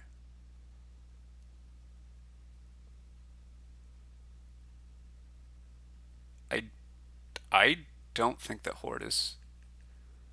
I don't anticipate buying cemetery.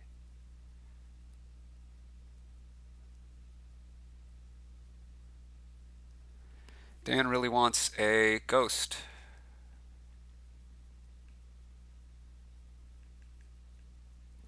Yeah, I was not planning on trying to buy a cemetery like that.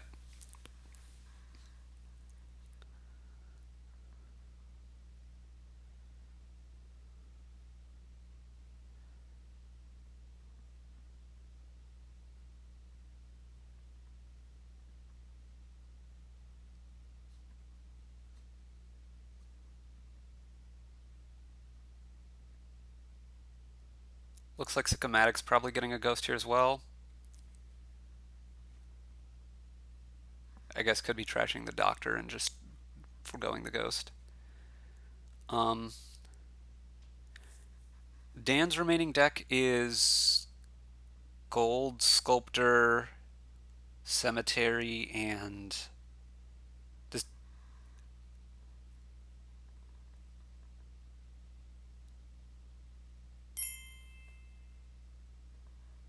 I don't think either of them need ghost at all. I don't know. I would have been playing this differently, I think.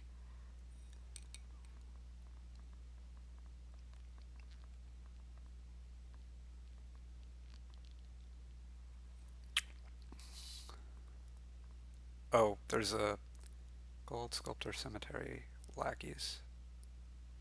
Oh, right.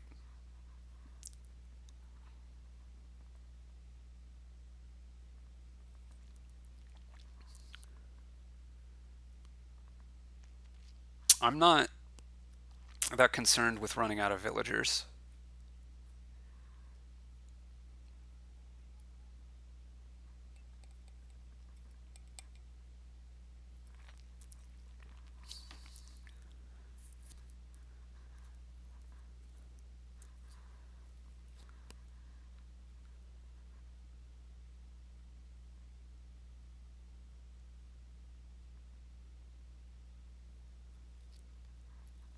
Buy sculptor here, is Dan?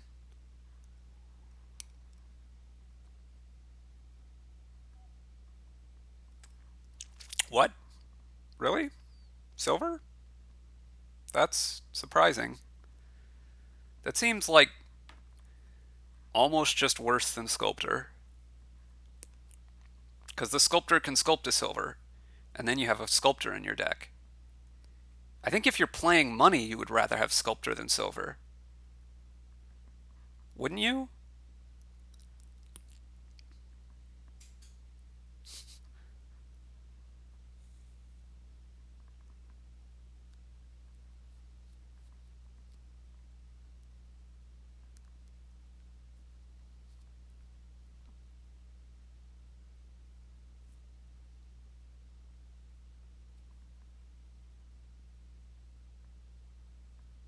Yes, I do.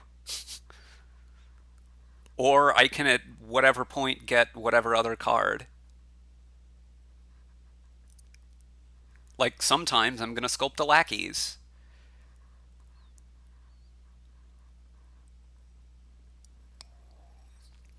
Yeah, but the thing is, if I have a few platinum, like extra silvers, I only need to have like one platinum and three silvers, and boom, I'm at colony. Um, that way I don't need to have so many platinum every turn. But in this case, like, you can sculpt lackeys or whatever. You don't have to just sculpt silvers all the time.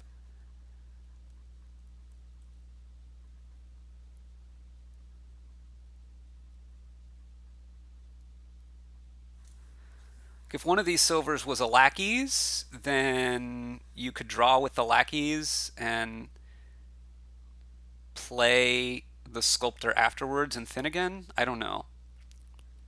Sculptor just seems like quite significantly better than silver to me here. Okay, you can do this. This is probably a good play. You play this lackeys and you sculpt a cemetery now and buy canal. Trash the two cemeteries and the two coppers. And I think you're still okay. But not a fan of taking the lackeys.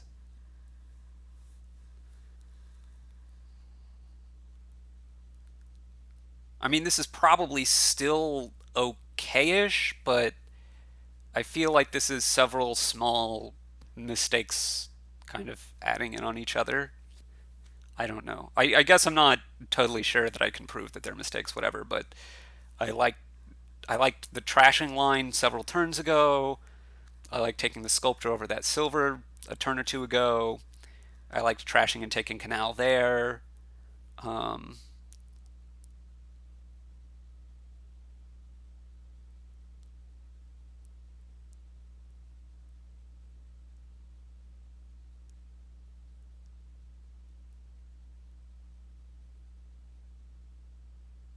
the, this capitalism doesn't turn sculptor into a treasure, does it?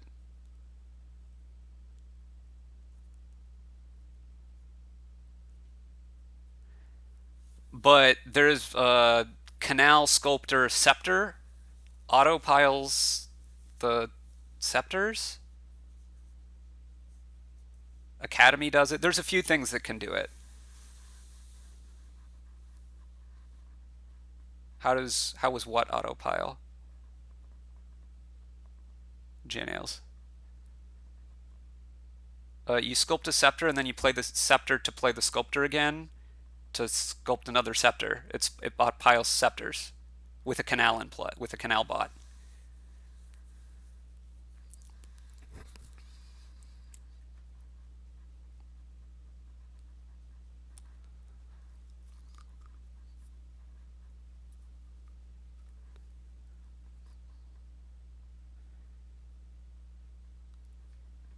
This does seem worse. This still seems good.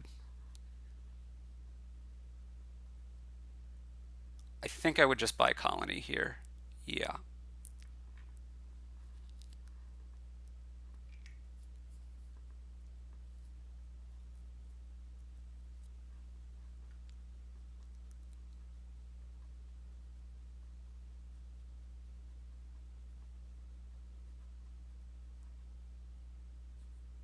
Ottoman.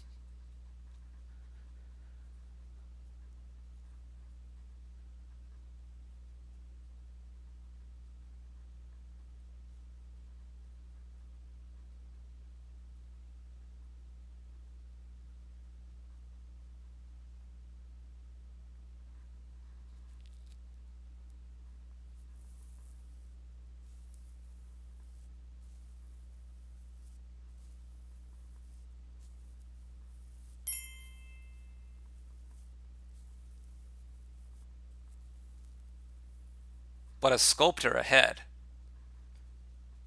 And an estate versus a cemetery and um, a villager ahead. And I don't know where the lackey's count is, but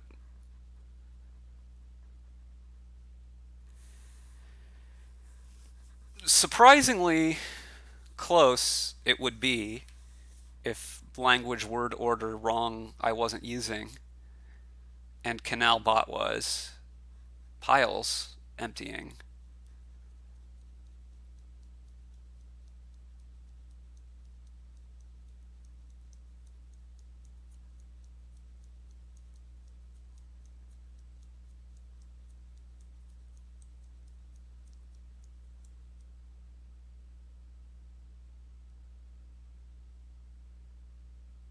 I mean, I'm presuming you're taking a silver here, but I guess it could be a lackey's. Uh, I'd love to see some weird embargo action. The extra sculptors seem good to me. The extra lackeys, I think, also seem good to me, but that's less clear. The extra villager, obviously, is. Um, well, certainly, I'd rather have Dan's position. I'd also rather have Dan's deck.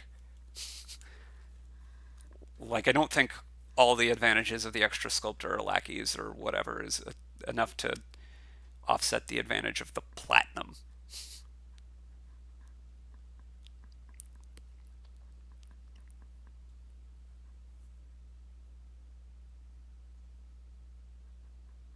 But like, if you gave Sicomatic a turn here, then I think it would be close. You might be right that Dan has the extra lackey.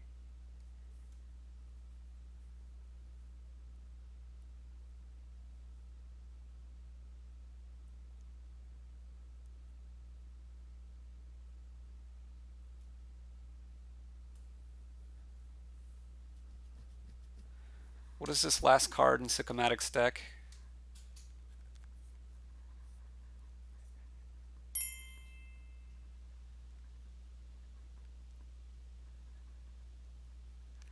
Ew, the doctor's also pretty bad to have.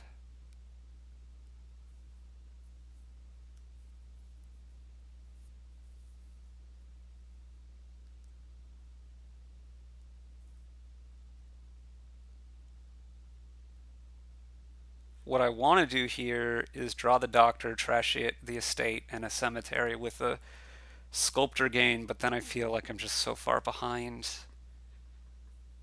I don't know.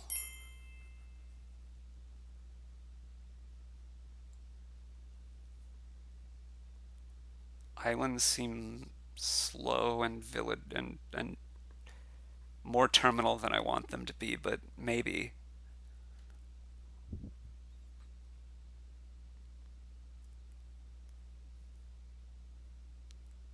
Interesting.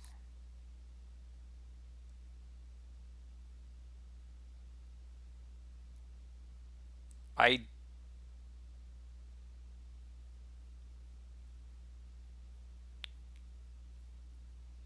guess?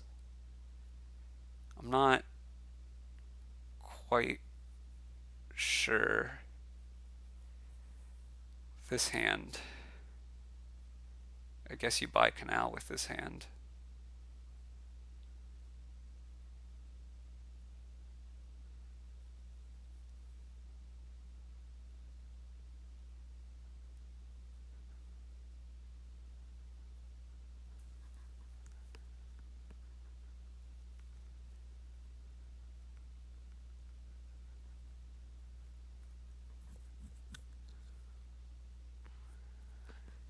Um, Dan has a lackeys down there that this ghost can hit.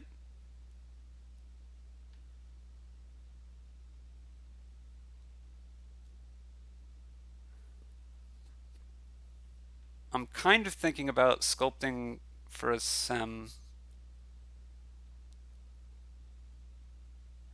Now there's nothing for this ghost to hit, right?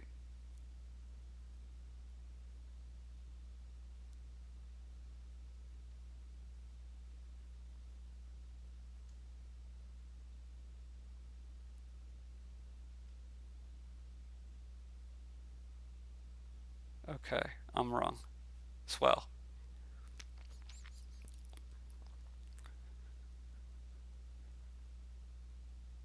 So I think I'm playing horse traders here and buying canal.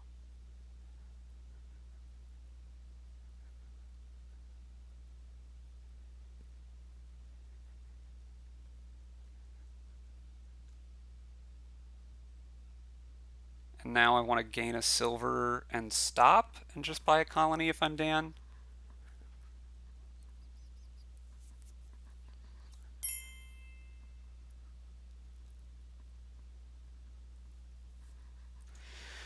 I don't think that taking time to do that is going to pay off in the end, but maybe.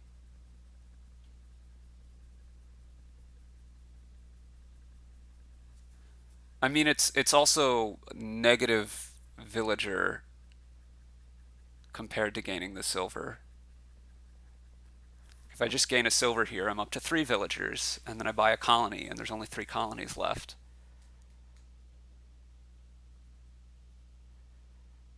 4 colonies left. I can count.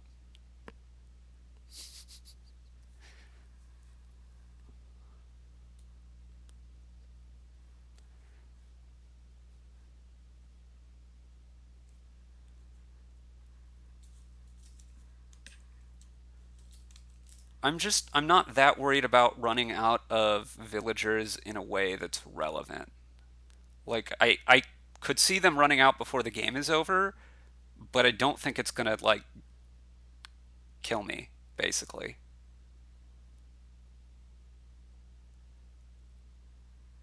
Dan's gonna go for the trash. Buys a platinum. Okay. Yeah, so Dan has 6 lackeys.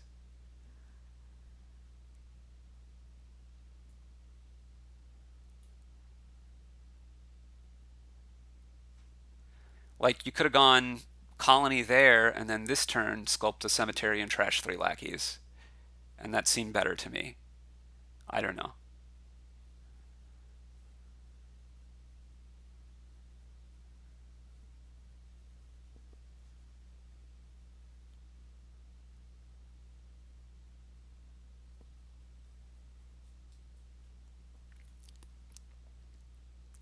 Not that I'd tracked that this was what was left in the deck, mind you.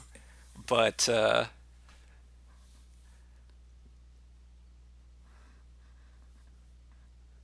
like if last turn you gained the silver and bought a colony, and I'm looking at this turn and there's a cemetery left, I would trash. You could trash again. And here is Sicomatic. I think I'm gaining 2 silvers and buying a platinum.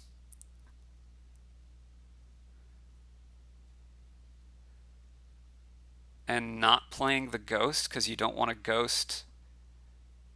You don't want to ghost horse traders. That's pretty sad. Oh, it's you've even got 3. Oh, well then I'm probably buying colony.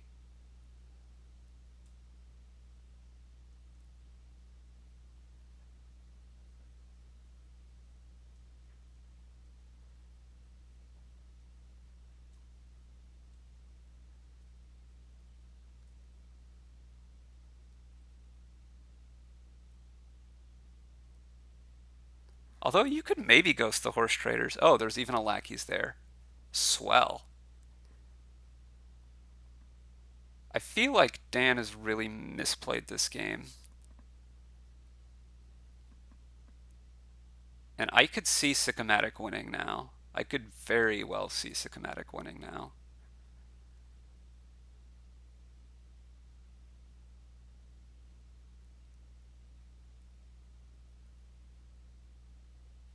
It's the last of the villagers.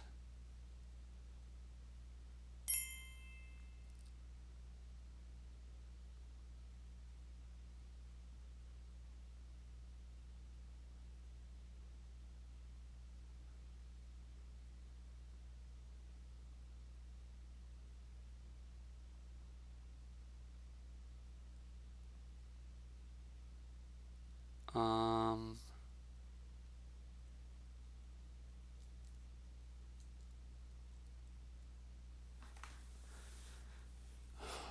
so if I'm Sicomatic, I'm thinking about gaining a horse traders, I guess.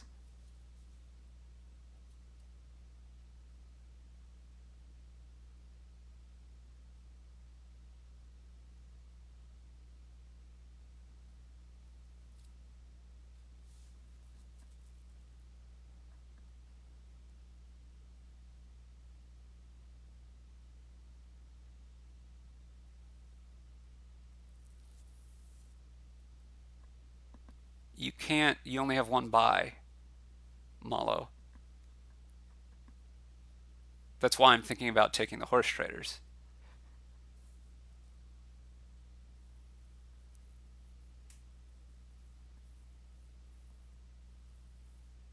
Uh, I guess you could take a contraband here, and if they deny colony, double province? Question mark?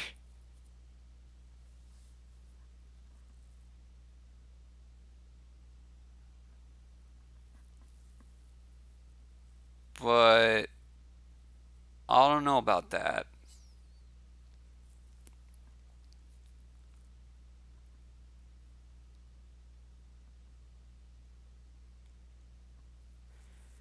If you sculpt silver and horse traders here, you do run out of villagers, but you can buy colony province.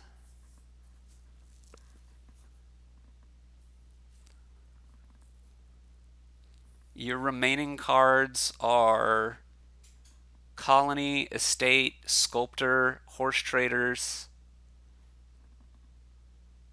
and two silvers, I think.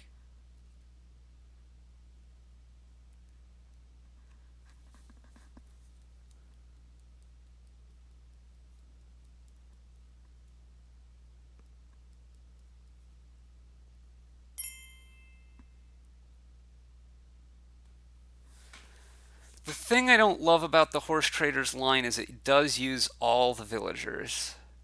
But maybe that's okay because the game is so close to ending.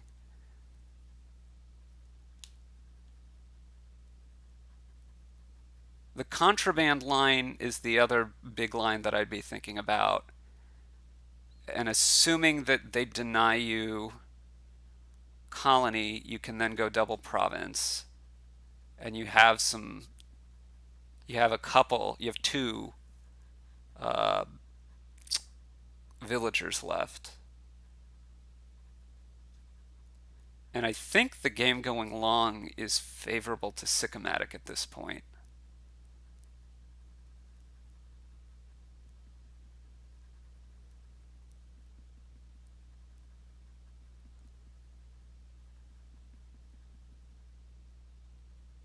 I don't think Sicomatic necessarily needs a platinum.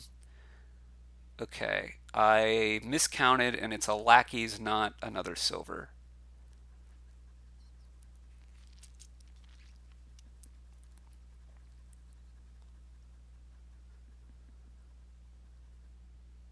I wonder if Sicomatic should have trashed the cemetery he just gained. Not clear.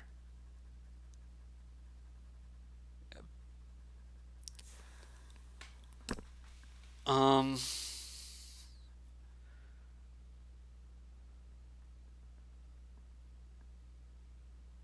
this is a really bad draw for Dan.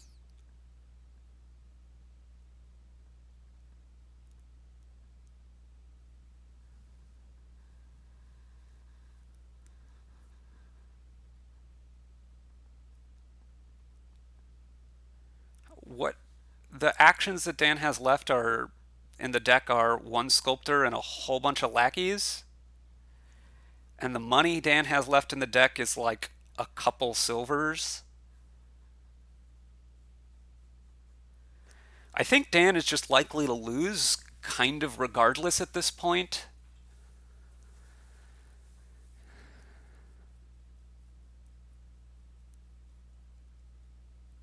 Isn't it more than two lackeys? I feel like it's more. Maybe it's not more.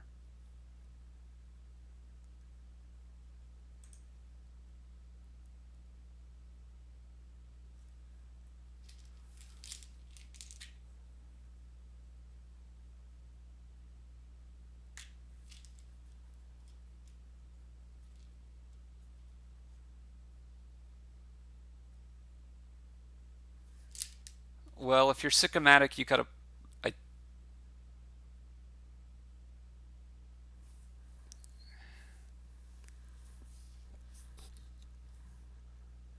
so if you sculpt silver now,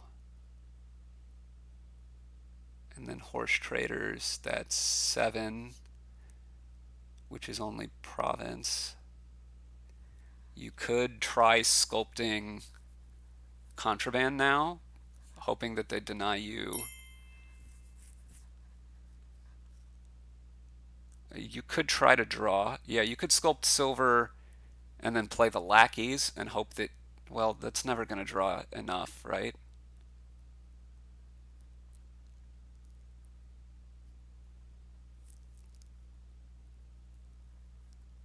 I kind of like the contraband, I think.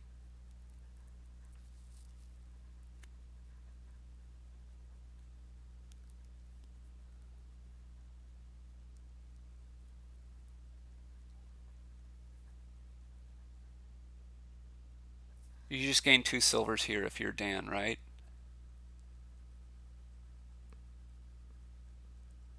I don't remember what the bottom cards of Dan's deck are.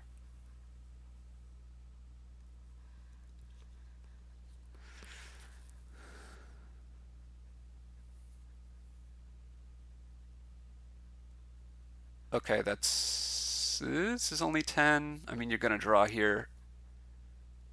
Okay, this wins. I mean, the thing is, even if he only hit 8, then he's going to colony the next turn, and Sicomatic can't score enough. So that's a match win for Dan, I believe. Someone correct me if I'm wrong.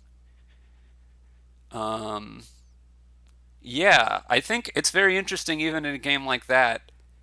There's lots of little decisions that I think are quite important. Well, anyway, hopefully you've all enjoyed watching the match. And yeah, it's been a long one. Don't know what else to say. I'm going to go now. Bye.